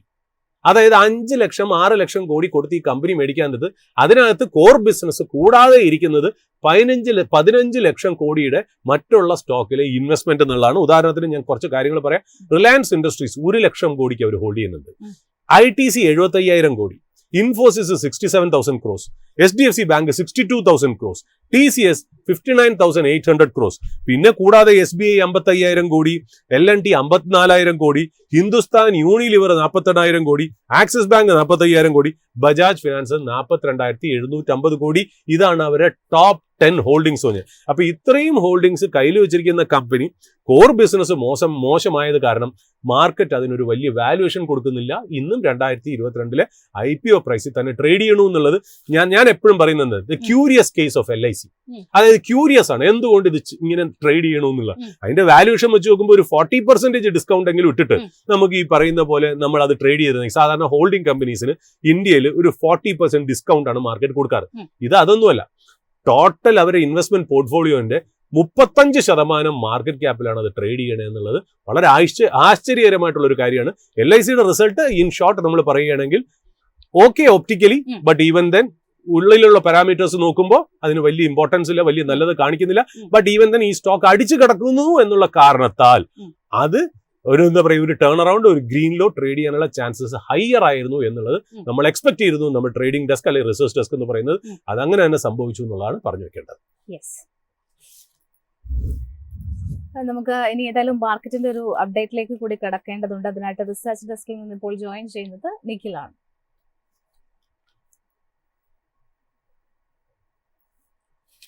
Good morning Nikhil. Morning Jasmine. ഏതായാലും മാർക്കറ്റിനെ സംബന്ധിച്ചിടത്തോളം ഇന്നൊരു നെഗറ്റീവ് നോട്ടിലാണ് ഇപ്പോഴും ട്രേഡിംഗ് നടക്കുന്നത്. 24,770 എന്നുള്ള ഒരു ലെവലിലാണ് ട്രേഡ് ചെയ്യുന്നത്. മറ്റു പ്രധാനപ്പെട്ട അപ്ഡേറ്റ്സും ഇൻഡെക്സുകളുടെ ഒരു നിലവിലത്തെ ഒരു പെർഫോമൻസും ഒക്കെ എങ്ങനെയാണ്? ജാസ്മിൻ സൂചിപ്പിച്ചതുപോലെ തന്നെ മാർക്കറ്റ് ഇപ്പോൾ പരിശോധിക്കുകയാണെങ്കിൽ ഏകദേശം ഒരു 0.5% ഒരു ഇടിവാണ് നിഫ്റ്റി 50 സൂചികയിൽ കാണാൻ സാധിക്കുന്നത്. ഏകദേശം 60 പോയിന്റുകളുടെ ഒരു നഷ്ടത്തോടു കൂടി 24,766 എന്ന് പറഞ്ഞൊരു നിരക്കിലാണ് നിഫ്റ്റി 50 ഇപ്പോൾ നിലനിൽക്കുന്നത്. അഡ്വാൻസ് ഡിക്ലൈൻ റേഷ്യോ പരിശോധിക്കുമ്പോൾ 15 കമ്പനികൾ മാത്രം അഡ്വാൻസ് ആയി ട്രേഡ് ചെയ്തുകൊണ്ടിരിക്കുമ്പോൾ 35 കമ്പനികൾ ഡിക്ലൈൻ ആയി ട്രേഡ് ചെയ്യുന്ന ഒരു കാഴ്ചയാണ് നിഫ്റ്റി 50യെ സംബന്ധിച്ചിടത്തോളം ഉള്ളത്. നിഫ്റ്റി ബാങ്ക് സൂചികയെ സംബന്ധിച്ചിടത്തോളം വളരെ ഫ്ലാറ്റ് ടു നെഗറ്റീവ് നോട്ടാണ് നിലവിൽ നിഫ്റ്റി ബാങ്ക് സൂചികയിൽ കാണാൻ വേണ്ടി സാധിക്കുന്നത്. നിലവിൽ 55,342 എന്ന് പറയുന്ന ഒരു നിരക്കിലാണ് നിഫ്റ്റി ബാങ്കിൽ ട്രേഡിംഗ് പുരോഗമിക്കുന്നത്. അഡ്വാൻസ് ഡിക്ലൈൻ റേഷ്യോ പരിശോധിക്കുകയാണെങ്കിൽ യഥാക്രമം 6 കമ്പനികൾ അഡ്വാൻസ്ഡ് ആയി 6 കമ്പനികൾ തന്നെ ഡിക്ലൈൻ ആയും നിൽക്കുന്ന ഒരു കാഴ്ചയാണ് നിഫ്റ്റി ബാങ്കിനെ സംബന്ധിച്ചിടത്തോളം കാണാൻ സാധിക്കുന്നത്. നിഫ്റ്റി 50യിലേക്ക് മടങ്ങി വരികയാണെങ്കിൽ ഇപ്പോൾ ടോപ്പ് ഗെയിനറായിട്ട് കാണാൻ വേണ്ടി സാധിക്കുന്നത് ജിയോ ഫിനാൻഷ്യൽ സർവീസസിന്റെ ഓഹരികളാണ്. ഏകദേശം 0.5% മുകളിലുള്ള ഒരു നേട്ടം ജിയോ ഫിനാൻഷ്യൽ സർവീസസ് കരസ്ഥമാക്കുമ്പോൾ ഇൻഫോസിസിന്റെ ഓഹരികളും ഏകദേശം 0.5% ചേർന്ന് നിൽക്കുന്ന ഒരു നേട്ടവും പ്രകടമാക്കുന്നു. ഇപ്പോൾ ഒരു ടോപ്പ് ഗെയിനറായിട്ട് കാണാൻ സാധിക്കുന്ന HDFC ലൈഫിന്റെ ഓഹരികളെയാണ്. ഏകദേശം 0.5% മുകളിൽ അല്ലെങ്കിൽ 1% ചേർന്ന് നിൽക്കുന്ന രീതിയിലുള്ള ഒരു പെർഫോമൻസ് HDFC ലൈഫിന്റെ ഭാഗത്തു നിന്നുണ്ടാകുന്നു. SBI ലൈഫ് പരിശോധിക്കുകയാണെങ്കിൽ ഏകദേശം 0.5% ഒരു നേട്ടം SBI ലൈഫിലും doctor Reddy's laboratories pharma company ആയിട്ടുള്ള റെഡ്ഡീസ് ലബോറട്ടറീസിന്റെ ഓഹരികളിലും കാണാൻ വേണ്ടി സാധിക്കുന്നു. എങ്കിൽ കൂടിയും ഇപ്പോൾ ITCയുടെ ഓഹരികളിലേക്ക് കടക്കുകയാണെങ്കിൽ നിലവിൽ ഏകദേശം ഒരു 3% ഒരു ഇടിവാണ് ITC ഓഹരിയിൽ പ്രകടമാകുന്നത്. നെസ്ലെ ഇന്ത്യയിലേക്ക് കടക്കുമ്പോൾ 1.5%, JSW ടൈറ്റൻ കമ്പനികളുടെ ഓഹരികൾ 1%, ടാറ്റ കൺസ്യൂമേഴ്സിന്റെ ഓഹരികൾ മാർക്കറ്റ് ഓപ്പൺ ചെയ്ത ആദ്യ നിമിഷങ്ങളിൽ 1% മുകളിലുമുള്ള ഒരു ഫോളാണ് നിലവിൽ കാണാൻ സാധിക്കുന്നത്. നിഫ്റ്റി ബാങ്കിലേക്ക് കടക്കുകയാണെങ്കിൽ ഇപ്പോൾ 0.12% ഒരു നേട്ടത്തോടു കൂടി 55,408 എന്ന് പറഞ്ഞൊരു നിരക്കിലാണ് നിഫ്റ്റി ബാങ്കിൽ ട്രേഡിംഗ് പുരോഗമിച്ചുകൊണ്ടിരിക്കുന്നത്. നിഫ്റ്റി ബാങ്കിൽ നിന്ന് നിലവിൽ കാനറ ബാങ്കിന്റെ ഭാഗത്ത് നിന്ന് ഏകദേശം 1.25% ഒരു മികച്ച പെർഫോമൻസ് കാണാൻ സാധിക്കുന്നു. IDFC ഫസ്റ്റ് ബാങ്ക് പരിശോധിക്കുകയാണെങ്കിൽ 0.32% ഒരു നേട്ടം. ICICI ബാങ്ക് ഏകദേശം 0.5%, 0.5% അടുത്തുള്ള ഒരു നേട്ടം കരസ്ഥമാക്കുമ്പോൾ സ്റ്റേറ്റ് ബാങ്ക് ഓഫ് ഇന്ത്യയുടെ ഓഹരികളിലും 0.5% ഒരു നേട്ടമാണ് കാണാൻ സാധിക്കുന്നത്. ഇടിവിലുള്ള ഓഹരികളിലേക്ക് നോക്കുകയാണെങ്കിൽ ഇൻഡസിൻ ബാങ്ക് ഇന്നലത്തെ ഒരു നേട്ടത്തിന് ശേഷം ഇന്നൊരു പ്രോഫിറ്റ് ബുക്കിംഗിലേക്ക് കടന്നിരിക്കുന്നു എന്ന് വേണം മനസ്സിലാക്കാൻ. ഏകദേശം ഒരു 0.25% ഇടിവാണ് ഇൻഡസിൻ ബാങ്കിൽ കാണാൻ സാധിക്കുന്നത്. ഫെഡറൽ ബാങ്കിലേക്ക് കടക്കുകയാണെങ്കിലും ഒരു 0.25% ഇടിവ് ഫെഡറൽ ബാങ്ക് ഓഹരിയും പ്രകടമാക്കുമ്പോൾ മറ്റ് ബാങ്കിങ് ബാങ്കിങ് കമ്പനികളായിട്ടുള്ള Axis Bank, bank of Baroda ഓഹരികളുടെ ഒരു നേട്ടമാണ് ഇപ്പോൾ പ്രകടമാകുന്നത്.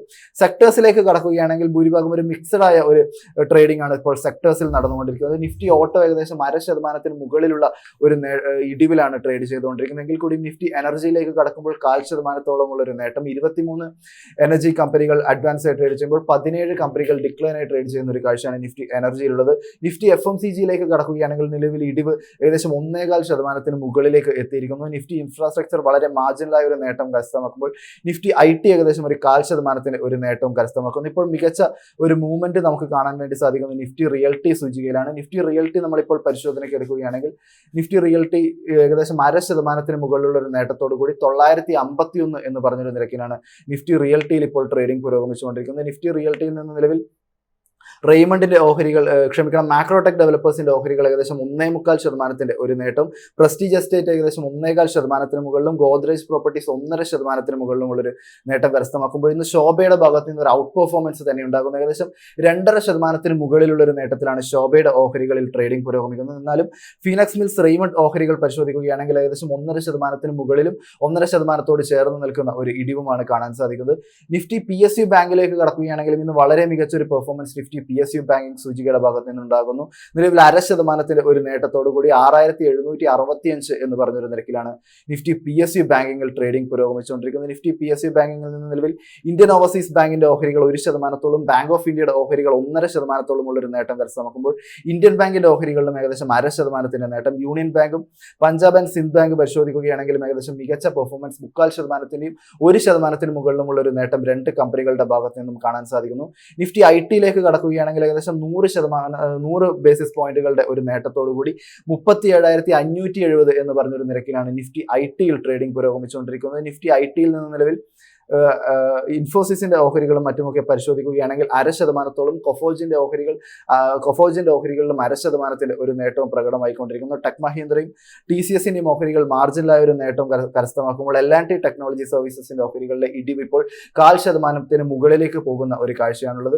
ഇപ്പോൾ ഏറ്റവും കൂടുതൽ സ്ട്രഗിൾ ചെയ്യുന്ന ഒരു സൂചികയായിട്ട് കാണാൻ സാധിക്കുന്ന നിഫ്റ്റി FMCG ആണ്. ഏകദേശം 1.25% ഇടിവോടുകൂടി 55,844 എന്ന് പറഞ്ഞൊരു നിരക്കിലാണ് നിഫ്റ്റി FMCGയിൽ ട്രേഡിംഗ് പുരോഗമിച്ചുകൊണ്ടിരിക്കുന്നത്. നിഫ്റ്റി FMCGയിൽ നിന്ന് റാഡിക്കോ കേത്താന്റെ ഓഹരികൾ 1% നേട്ടം, ഗോദ്രേജ് കൺസ്യൂമർ പ്രോഡക്ട്സ് 0.5% ഒരു നേട്ടവും കരസ്ഥമാക്കുന്നത് മാറ്റി നിർത്തിയിട്ടുണ്ടെങ്കിൽ ITC അടക്കമുള്ള വലിയ കമ്പനികളിൽ ഇപ്പോൾ വലിയൊരു ഇടിവ് കാണുന്നു. ITCയുടെ ഇടിവ് ഇപ്പോൾ ഏകദേശം 2.25% ആകുന്നു. പ്രോക്ടർ ആൻഡ് ഗാംബിൾ ഹൈജീനിലെ ഓഹരികളുടെ ഇടിവ് ഏകദേശം 1.25%, കോൾഗേറ്റിലെ ഇടിവ് 1.5%-ലേക്കും നെസ്ലയിലെ ഇടിവ് പരിശോധിക്കുകയാണെങ്കിൽ 1.5%-ലും കടന്നിരിക്കുന്നു. ഈ വലിയ കമ്പനികളിലുള്ള ഒരു ഇടിവ് തന്നെയാണ് നിലവിൽ നിഫ്റ്റി FMCG സൂചിക ഈ ഒരു ഇടിവിലേക്ക് കടക്കാനുള്ള ഒരു പ്രധാന കാരണമായിട്ട് നമുക്ക് നിലവിൽ കാണാൻ വേണ്ടി സാധിക്കുന്നത്. അടുത്തതായിട്ട് നമുക്ക് ചില ബ്രോക്കറേജ് റിപ്പോർട്ടുകൾ കൂടി പരിശോധിക്കാനുണ്ട്. നിലവിൽ നുവാമ ഭാരത് ഡൈനാമിക്സിന് ഒരു ബൈ റേറ്റിംഗ് ആണ് നൽകിയിരിക്കുന്നത്. ടാർഗറ്റ് പ്രൈസ് പരിശോധിക്കുകയാണെങ്കിൽ മുൻപ് പറഞ്ഞിരുന്ന 1650 നിന്ന് 2250 എന്നൊരു നിരക്കിലേക്ക് ടാർഗറ്റ് പ്രൈസ് ഇപ്പോൾ അവർ അപ്ഗ്രേഡ് ചെയ്തിട്ടുണ്ട്. കമ്പനിയെ സംബന്ധിച്ചിടത്തോളം പറയുകയാണെങ്കിൽ കമ്പനിയുടെ നെറ്റ് പ്രോഫിറ്റിൽ ഏകദേശം ഒരു 5.5% ഒരു ഇടിവ് വന്നിട്ടുണ്ടെങ്കിലും കമ്പനിയുടെ റവന്യൂവിൽ വളരെ മികച്ച ഒരു പെർഫോമൻസ് ഏകദേശം ഇയർ ഓൺ ഇയറിൽ പരിശോധിക്കുമ്പോൾ ഏകദേശം 108% ഒരു പെർഫോമൻസ് കമ്പനിക്ക് റവന്യൂവിൽ കാഴ്ചവെക്കാൻ സാധിച്ചു. ഈ മൊമെന്റം റവന്യൂവിൽ ഉണ്ടായിരിക്കുന്ന ഈ മൊമെന്റം കമ്പനിക്ക് ഇനി കണ്ടിന്യൂ ചെയ്യാൻ സാധിക്കുമെന്നൊരു കാര്യമാണ് നിലവിൽ ഇപ്പോൾ നുവാമ ഇപ്പോൾ പറഞ്ഞിരിക്കുന്നത്. നിലവിലെ ഒരു മാർക്കറ്റ് പ്രൈസ് പരിശോധിക്കുകയാണെങ്കിൽ ഭാരത് ഡൈനാമിക്സ് 1878 എന്ന് പറഞ്ഞൊരു നിരക്കിലാണ് ട്രേഡ് ചെയ്തുകൊണ്ടിരിക്കുന്നത്. ഓഹരി പരിശോധിക്കുകയാണെങ്കിൽ ഒരു 4.25% ഒരു ഇടിവുമുണ്ടെങ്കിലും ബ്രോക്കറേജ് റിപ്പോർട്ട് വളരെ പോസിറ്റീവ് ആയിരിക്കുകയാണ്. കമ്പനിയെ സംബന്ധിച്ചിടത്തോളം 2025 മികച്ച ഓർഡർ ഇൻഫ്ലോ ഉണ്ടായിരിക്കുന്നു എന്നൊരു കാര്യം നുവാമ ചൂണ്ടിക്കാണിക്കുന്നു. ഏകദേശം 67 ബില്യന്റെ ഒരു ഇൻക്രീസും മറ്റുമൊക്കെ ഉണ്ടാകുന്നു. ഓർഡർ ബാക്ക്ലോഗ് പരിശോധിക്കുകയാണെങ്കിൽ 228 ബില്യന്റെ ഓർഡേഴ്സും കമ്പനിക്ക് കരസ്ഥമാക്കാൻ സാധിച്ചിരിക്കുന്നു. സെയിൽസ് പരിശോധിക്കുകയാണെങ്കിലും കമ്പനിക്ക് മികച്ച ഒരു സെയിൽസും ഉണ്ടെന്നാണ് നിലവിൽ ഇപ്പോൾ നുവാമ ഇപ്പോൾ പറയുന്നത്. കൂടാതെ കമ്പനിയുടെ റവന്യൂ മറ്റുമൊക്കെ പരിശോധിക്കുകയാണെങ്കിൽ ഇനി വരാനുള്ള 3-4 വർഷങ്ങളിൽ കമ്പനിക്ക് മികച്ച റവന്യൂ വിസിബിലിറ്റി ഉണ്ട് എന്നൊരു കാര്യം അവർ ഇപ്പോൾ ചൂണ്ടിക്കാണിക്കുന്നു. കൂടാതെ കമ്പനിയുടെ റവന്യൂ CAGR ഏകദേശം 2025-27 കാലഘട്ടത്തിൽ 60%-ഓളം ഉള്ളൊരു വളർച്ച കൈവരിക്കുമെന്നും കമ്പനിയുടെ ഓപ്പറേറ്റിംഗ് പ്രോഫിറ്റും മറ്റുമൊക്കെ പരിശോധിക്കുകയാണ്. പ്രോഫിറ്റ് മാർജിനും നോക്കുകയാണെങ്കിൽ 22% മുതൽ 23% ഒരു നേട്ടം കരസ്ഥമാക്കാൻ കമ്പനിക്ക് സാധിക്കുമെന്നും നിലവിൽ കമ്പനിയെ സംബന്ധിച്ചിടത്തോളം സപ്ലൈ കൺസ്ട്രെയിൻസും മറ്റുമൊക്കെ കമ്പനി ഇപ്പോൾ ഫേസ് ചെയ്യുന്നുണ്ട് ചിപ്സിന്റെയും വാർഹെഡ്സിന്റെയും കാര്യത്തിലേക്ക് കടക്കുമ്പോൾ. എന്നാൽ മുൻപോട്ട് നോക്കുകയാണെങ്കിൽ ഈ ഒരു പ്രശ്നം സോൾവ് ചെയ്യപ്പെടുമെന്നും കമ്പനിക്ക് മികച്ച രീതിയിലുള്ള ബാക്ക്വേർഡ് ഇന്റഗ്രേഷൻ നടത്താൻ സാധിക്കുമെന്നുള്ളൊരു കാര്യം കൂടിയാണ് ഇപ്പോൾ നുവാമ ചൂണ്ടിക്കാണിച്ചിരിക്കുന്നത്. കൂടാതെ നിലവിലെ ഒരു 2027 എസ്റ്റിമേറ്റ് ആയിട്ട് കമ്പനിയുടെ EPS ഏകദേശം 6% ഒരു നേട്ടം കരസ്ഥമാക്കിക്കൊണ്ട് 2027 എസ്റ്റിമേറ്റഡ് EPS എന്ന് പറയുന്നത് 50.1 രൂപയിലേക്കുള്ള ഒരു EPS പെർഫോമൻസിലേക്ക് കടക്കാനും ഭാരത് ഡൈനാമിക്സിന് സാധിക്കും എന്നൊരു കാര്യമാണെന്നല്ലോ ഇപ്പോൾ നുവാമ ചൂണ്ടിക്കാണിച്ചിരിക്കുന്നത്. അടുത്തതായിട്ട് നൊമൂറയുടെ തന്നെ ഇൻഫോ എഡ്ജിന് നൽകിയിരിക്കുന്ന ഒരു ബ്രോക്കറേജ് കോളാണ് പരിശോധിക്കാനുള്ളത്. നിലവിൽ ഒരു ബൈ റേറ്റിംഗ് ആണ് ഇപ്പോൾ നൽകിയിരിക്കുന്നത്. ടാർഗറ്റ് പ്രൈസ് ആയിട്ട് പറഞ്ഞിരിക്കുന്നത് 1670 രൂപയാണ്. നിലവിലെ ഓഹരി പരിശോധിക്കുകയാണെങ്കിൽ 1413 എന്ന് പറയുന്ന ഒരു നിരക്കിലാണ് ട്രേഡിംഗ് പുരോഗമിച്ചുകൊണ്ടിരിക്കുന്നത്. കമ്പനിയുടെ കോർ റിക്രൂട്ട്മെന്റും മറ്റുമൊക്കെ പിക്കപ്പ് ചെയ്തത് കമ്പനിയെ സംബന്ധിച്ചിടത്തോളം ഒരു പോസിറ്റീവ് ആയിട്ടുള്ള കാര്യമാണ്. എങ്കിൽ കൂടിയും മുൻപാദങ്ങളിലും മറ്റുമൊക്കെ അഡ്വർടൈസിങ്ങിന് വേണ്ടിയിട്ടും വലിയൊരു തുക കമ്പനി സ്പെൻഡ് ചെയ്തത് കമ്പനിക്ക് ഈ ഒരു ഇനി വരുന്ന പാദങ്ങളിൽ ഒരു തിരിച്ചടിക്കുള്ള ഒരു സാധ്യതയുണ്ട്. കമ്പനിയുടെ പ്രോഫിറ്റ് ബിഫോർ ടാക്സ് മാർജിനെയൊക്കെ ഇത് ബാധിക്കാനുള്ള ഒരു സാധ്യതയുണ്ട്. എങ്കിൽ കൂടിയും റിയൽ എസ്റ്റേറ്റ് ബിസിനസ്സിലേക്കും മറ്റുമൊക്കെ കടക്കുകയാണെങ്കിൽ ഒരു സ്റ്റേബിൾ ബില്ലിംഗ് ഗ്രോത്ത് കമ്പനിക്ക് കാഴ്ചവെക്കാൻ വേണ്ടി സാധിച്ചിട്ടുണ്ട്. Matrimony and education other verticals പരിശോധിക്കുകയാണെങ്കിൽ ഒരു കണ്ടിന്യൂസ് ഗ്രോത്ത് തന്നെയാണ് ഇൻഫോ എഡ്ജിനെ സംബന്ധിച്ചിടത്തോളം കാണാൻ വേണ്ടി സാധിക്കുന്നത്. എങ്കിൽ കൂടിയും 2026-27 കാലഘട്ടത്തിൽ ഒരു എസ്റ്റിമേറ്റഡ് EPS 5 മുതൽ 9% വരെ കുറയാനുള്ള ഒരു സാധ്യത കൂടി നൊമൂറ കാണുകയാണെങ്കിൽ കൂടിയും നിലവിൽ ഒരു ബൈ റേറ്റിംഗ് ആണ് നൊമൂറ ഇൻഫോ എഡ്ജിന് നൽകിയിരിക്കുന്നത്. അടുത്തതായിട്ട് നമ്മൾ മാർക്കറ്റിലേക്ക് മടങ്ങി പോവുകയാണെങ്കിൽ നിലവിൽ കാണാൻ വേണ്ടി സാധിക്കുന്നത് നിഫ്റ്റി 50 സൂചിക ഏകദേശം ഒരു 0.5% ഒരു ഇടിവ് ഇപ്പോഴും നിലനിർത്തുന്നു. 15 കമ്പനികൾ മാത്രം അഡ്വാൻസ് ആയി ട്രേഡ് ചെയ്യുമ്പോൾ 35 കമ്പനികൾ ഇപ്പോഴും ഇടിവിൽ തുടരുന്നു. നിഫ്റ്റി ബാങ്കിലേക്ക് കടക്കുകയാണെങ്കിൽ വളരെ ഫ്ലാറ്റ് നെഗറ്റീവ് ആയിട്ടുള്ള ഒരു ഇടിവ് ഏകദേശം ഒരു 10 ബേസിസ് പോയിന്റ്സിന്റെ ഒരു നഷ്ടത്തോടു കൂടി 55,341 എന്ന് പറയുന്ന ഒരു നിരക്കിലാണ് നിഫ്റ്റി ബാങ്ക് ഉള്ളത്. സെക്ടേഴ്സിലേക്ക് കടക്കുകയാണെങ്കിൽ ഒരു മിക്സഡ് ആയിട്ടുള്ള ഒരു പെർഫോമൻസ് സെക്ടേഴ്സും കാഴ്ചവെച്ചുകൊണ്ടിരിക്കുന്നു. Nifty realty PSU banking services sectors IT energy sectors നേട്ടം രേഖപ്പെടുത്തുമ്പോൾ ബാക്കിയുള്ള സെക്ടറുകളിൽ ഇടിവിലേക്ക് പോകുന്നു. ഇതിൽ തന്നെ നിഫ്റ്റി FMCG മറ്റുമൊക്കെ 1.25% മുകളിലേക്ക് ഇടിവിലേക്ക് പോകുന്ന ഒരു കാഴ്ചയാണ് കാണാൻ സാധിക്കുന്നത്. ജാസ്മിൻ, ഇതൊക്കെയാണ് നമുക്കിപ്പോൾ പ്രധാനമായി പങ്കുവയ്ക്കാനുള്ള മാർക്കറ്റ് അപ്ഡേറ്റുകൾ. ഓക്കെ, നിഖിലാണ് ഇപ്പോൾ റിസർച്ച് ഡെസ്കിൽ നിന്ന് മാർക്കറ്റിന്റെ ഒരു ഔട്ട്ലുക്ക് നൽകിയത്. സുരജ് സർ, നമ്മൾ ഇന്നിപ്പോൾ നിഖിൽ സൂചിപ്പിച്ചതുപോലെ തന്നെ ITCയുടെ സ്റ്റോക്കിൽ ഒരു ഇടിവ് കാണുന്നുണ്ട്. 2.5% കൂടുതലാണ് ITCയുടെ സ്റ്റോക്ക് ഇടിഞ്ഞിരിക്കുന്നത്. ഓൾമോസ്റ്റ് 421 രൂപ എന്നുള്ളൊരു റേഞ്ചിൽ ട്രേഡ് ചെയ്യുകയാണ്. ITCയെ സംബന്ധിച്ചിടത്തോളം ഏറ്റവും വലിയൊരു അപ്ഡേറ്റ് വന്നിരിക്കുന്നത് ITCയുടെ ഏറ്റവും വലിയ ഓഹരി ഉടമയായിട്ടുള്ള ലണ്ടൻ ആസ്ഥാനമായിട്ടുള്ള ബ്രിട്ടീഷ് അമേരിക്കൻ ടുബാക്കോ, അതായത് BAT അവരുടെ ഒരു ബ്ലോക്ക് ഡീൽ വഴി കമ്പനിയിൽ ഒരു ഭാഗം സ്റ്റേക്ക് വീണ്ടും വിൽക്കാൻ ഒരുങ്ങുന്നു എന്നതാണ്. ഇത്തവണ 2.3% ആണ് ഓഹരികൾ ഡൈല്യൂട്ട് ചെയ്യുന്നത്. കഴിഞ്ഞ വർഷത്തെ ഒരു കണക്ക് പരിശോധിക്കുമ്പോൾ 3.5% ഓഹരികൾ ഓൾറെഡി വിറ്റിട്ടുണ്ടായിരുന്നു. ഇത്തവണ 400 രൂപ എന്നുള്ള ഒരു നിരക്കിൽ ഏതാണ്ട് 11,600 കോടി രൂപയുടെ ഒരു ഇടപാടാണ് നടക്കുന്നത് എന്നാണ് അറിയാൻ സാധിക്കുന്നത്. ഈ ഒരു ആക്ഷനെ ITCയുടെ ഇൻവെസ്റ്റേഴ്സ് ഏത് ആംഗിളിലായിരിക്കണം സർ നോക്കേണ്ടത്? ജാസ്മിൻ, ഇതിപ്പോ നമ്മള് ഇപ്പൊ ഒരു ലാസ്റ്റ് 10 ദിവസമായിട്ട് എനിക്ക് തോന്നുന്നു നമ്മളൊരു 5-6 ബ്ലോക്ക് ഡീലുകളുടെ കാര്യം സംസാരിച്ചു അല്ലെ. ഈ ബ്ലോക്ക് ഡീലുകളുടെ ഒരു കാലഘട്ടം it is raining block deals എന്നാണ് നമ്മൾ പറയുക. ഇറ്റ് ഈസ് റെയിനിങ്, അതായത് അത്രയ്ക്ക് മാത്രം ബ്ലോക്ക് ഡീൽസുകൾ വന്നുകൊണ്ടിരിക്കും. ഈ ബ്ലോക്ക് ഡീൽസിന്റെ ഒക്കെ ശ്രദ്ധിച്ചു കഴിഞ്ഞാൽ ഇതിനകത്ത് എല്ലായിടത്തും പ്രൊമോട്ടർ അല്ലെങ്കിൽ ഒരു സ്ട്രാറ്റജിക് ഇൻവെസ്റ്റർ ആണ് എക്സിറ്റ് ചെയ്യുന്നതെന്നുള്ളതാണ് നമുക്ക് മനസ്സിലാക്കേണ്ട ഒരു കാര്യം എന്ന് പറയുന്നത്. അപ്പോൾ നമ്മൾ എപ്പോഴും മാർക്കറ്റിൽ FIIs ബൈ ചെയ്തു, മറ്റൊരു ബൈ ചെയ്തു, മാർക്കറ്റിലെ പോസിറ്റീവ്സ് മാത്രമല്ലേ നമ്മൾ നോക്കി പോകുന്നുള്ളൂ. അത് തന്നെയാണ് വേണ്ടത്. ഇപ്പം ഞാനും ഒരു മാർക്കറ്റിൽ ലോങ് പ്ലെയർ ആണ് അല്ലേ. നമ്മളെല്ലാവരും സ്റ്റോക്ക് മേടിച്ചിട്ട് താഴെ മേടിച്ചിട്ട് മുകളിലേക്ക് പോകുമ്പോൾ കാശുണ്ടാക്കുന്നവരാ. പക്ഷെ മാർക്കറ്റിൽ ഷോർട്ട് പ്ലെയേഴ്സും ഉണ്ട്. അതായത് ഹയർ ലെവലിൽ സെല് ചെയ്തിട്ട് ലോവർ ലെവലിൽ മേടിക്കുന്ന, നേരെ റിവേഴ്സ് ട്രേഡ് ചെയ്യുന്ന ഷോർട്ട് സെല്ലേഴ്സും മാർക്കറ്റിൽ ഉണ്ടെന്നാണ്. മാർക്കറ്റ് എന്ന് പറയുന്നത് ഒരു വലിയൊരു സിസ്റ്റമാണ്, വലിയൊരു എക്കോ സിസ്റ്റമാണ്. അതിനകത്ത് എല്ലാവർക്കും അതിനകത്തുള്ള ഒരു ഓപ്പർച്യൂണിറ്റി ഉണ്ട്. ബയേഴ്സിനും ഉണ്ട്, ബുൾസിനും ഉണ്ട്, ന്യൂട്രൽ ആയിട്ടുള്ള ആൾക്കാർക്കും ഉണ്ട്, ഇൻസ്റ്റിറ്റ്യൂഷണൽ ഇൻവെസ്റ്റേഴ്സിനും റീറ്റെയിലേഴ്സിനും എല്ലാവരുടെയും കൂടെ ഒപ്പീനിയന്റെ കളക്റ്റീവ് ഔട്ട്കം ആണ് മാർക്കറ്റ് എന്ന് പറയുന്നത്. അപ്പോൾ താഴോട്ട് പൈസ ഉണ്ടാക്കുന്നവർക്കും സംബന്ധിച്ച് വളരെ പോസിറ്റീവ് ആയിട്ടുള്ള ഒരു ന്യൂസ് ആണ്. അതായത് ഓരോ പ്രൊമോട്ടറുകളും ആങ്കർ ഇൻവെസ്റ്റേഴ്സും ഓരോ സ്റ്റോക്കിൽ പുറത്തേക്ക് പോകുന്നു എന്നുള്ളത്. നമ്മൾ ഇതൊന്നും ഇപ്പോൾ ശ്രദ്ധിക്കില്ല. മാർക്കറ്റ് താഴെ വരുമ്പോഴായിരിക്കും ഈ ന്യൂസുകളെയൊക്കെ നമ്മളൊന്ന് അയവിറക്കി മുന്നോട്ട് വരിക എന്നുള്ളത്. ഇപ്പോൾ ITC തന്നെ പറയുകയാണെങ്കിൽ എനിക്ക് തോന്നുന്നു 23% സ്റ്റേക്ക് ഉണ്ടായിരുന്നു അല്ലെ ബ്രിട്ടീഷ് അമേരിക്കൻ ടുബാക്കോ കമ്പനിക്ക്. പലപ്പോഴായിട്ട് അത് സെല് ചെയ്തു. എനിക്ക് തോന്നുന്നു ഇപ്പോൾ അവർ ചെയ്യുന്നത് 2.3% സ്റ്റേക്കാണ്, 400 രൂപ പെർ ഷെയർ. അതായത് ഇന്നലത്തെ ക്ലോസിംഗിന്റെ 8% ഡിസ്കൗണ്ടിലാണ് അവർ സെല് ചെയ്തെന്നുള്ളത് അല്ലെ. 400 രൂപ പെർ ഷെയർ, 11,600 ക്രോസിന്റെയാണ് ആ ഡീൽ വാല്യൂ എന്ന് പറയുന്നത്. ഇത് ആക്ച്വലി ശരിക്കും പറഞ്ഞാൽ ഇന്ത്യയിൽ ITCയെ സംബന്ധിച്ച് ലാർജസ്റ്റ് സിഗരറ്റ് മാനുഫാക്ചർ അല്ലെങ്കിൽ സിഗരറ്റ് പ്ലെയർ ആണ് ഇന്ത്യൻ ഇൻഡസ്ട്രിയിൽ പോലും. ബട്ട് ഇത്രയും വലിയൊരു സിൻ ഗുഡ് വേറെ ഇല്ല. അതായത് എത്രത്തോളം ടാക്സ് കൊണ്ടുവരാൻ പറ്റുമോ, ഈ ലിക്കറിനേക്കാളും ഭയങ്കര ടാക്സ് ആണ് ഈ സിഗരറ്റ് എന്ന് പറഞ്ഞാൽ. അതിൻ്റെ കൂടെ തന്നെ ഒരു സ്റ്റാറ്റ്യൂട്ടറി വാർണിംഗ് നമുക്ക് ചെയ്യേണ്ടിയിരിക്കുന്നു. അതായത് smoking is injurious to health എന്നുള്ള കാര്യം. ബട്ട് ITC സ്റ്റോക്ക് ഒരുപാട് കൺഗ്ലോമറേറ്റ് ആണ്, ഒരുപാട് ബിസിനസ്സുകൾ. ഇപ്പോൾ ഹോട്ടൽ തന്നെ അവർ ഏതാണ്ട് ഡീമർജർ ചെയ്ത് പുതിയൊരു ഇതിലാക്കി. ITC ഇപ്പം നമ്മുടെ ഒരു സൂപ്പർ മാർക്കറ്റ് ചെല്ലുമ്പോൾ നമ്മൾ ഇന്നലെ ഹിന്ദുസ്ഥാൻ യൂണിലിവറിന്റെ കാര്യം പറഞ്ഞല്ലോ, ഈ ITCയുടെ ഒക്കെ തന്നെ സൺഫീസ്റ്റ് എന്ന് പറയുന്ന ബിസ്ക്കറ്റ്സ് വളരെ ഫേമസ് ആണ്, വളരെ ടോപ്പ് സെല്ലിംഗ് ആയിട്ടുള്ള. നമ്മൾ സൂപ്പർ മാർക്കറ്റിൽ കാണുമ്പോൾ അതൊക്കെ ITCനാണ്. ഈ ഫുഡിന്റെ കാര്യങ്ങൾ, അതായത് പാക്കേജ് ഫുഡ്സിന്റെ കാര്യത്തിൽ ITC വലിയൊരു പ്ലെയർ ആണെന്നുള്ളതാണ്. പക്ഷേ എങ്കിലും അവർ നല്ലൊരു കോൺട്രിബ്യൂഷൻ തരുന്നത് ഈ സിഗരറ്റ് ബിസിനസ് ആണ്.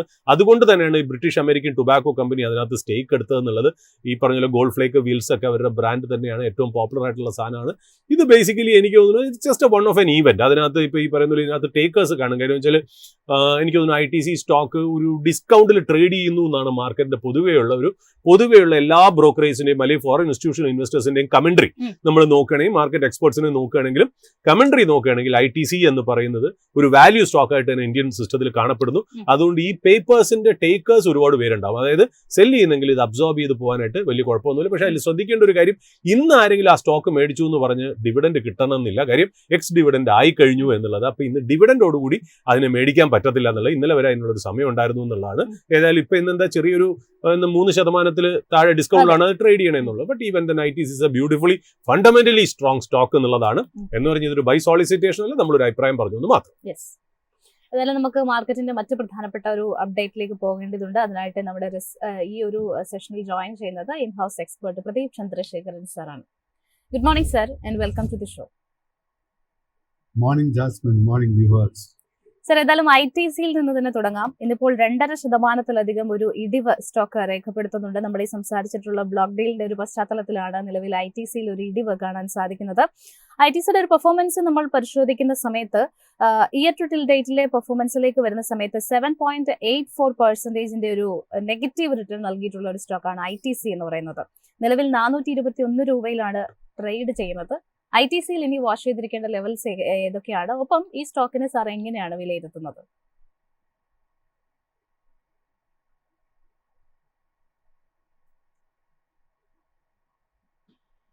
ഏതായാലും പ്രദീപ് സാറിലേക്ക് തിരിച്ചു വരേണ്ടതുണ്ട്. ചെറിയൊരു കണക്ഷൻ എറർ ഉണ്ട്. അപ്പോൾ സാറിലേക്ക് വീണ്ടും നമുക്ക് ജോയിൻ ചെയ്യാം. സുരജ് സർ, നമ്മൾ ITCയെ കുറിച്ചാണ് സംസാരിച്ചുകൊണ്ടിരുന്നത്. പക്ഷേ ITCയുടെ ഒരു പെർഫോമൻസ് പരിശോധിക്കുന്ന സമയത്ത് നെഗറ്റീവ് റിട്ടേൺ നൽകിയിട്ടുള്ള ഒരു അണ്ടർ പെർഫോമിംഗ് ആയിട്ടുള്ള ഒരു സ്റ്റോക്ക് ആയിട്ട് വിലയിരുത്താൻ സാധിക്കുന്നുണ്ട്.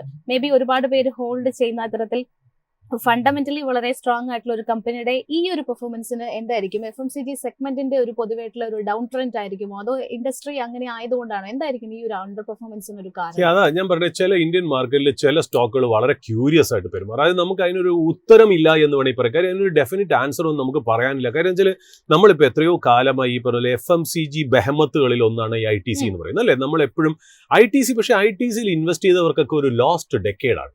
അതായത് ഇപ്പോൾ യൂണിലിവർ പോലെ ഇപ്പം ലാസ്റ്റ് കോവിഡിന് ശേഷമുള്ള പൊതുവെ ഒരു കൺസംഷൻ സ്റ്റോറി നമ്മൾ നോക്കണ്ട.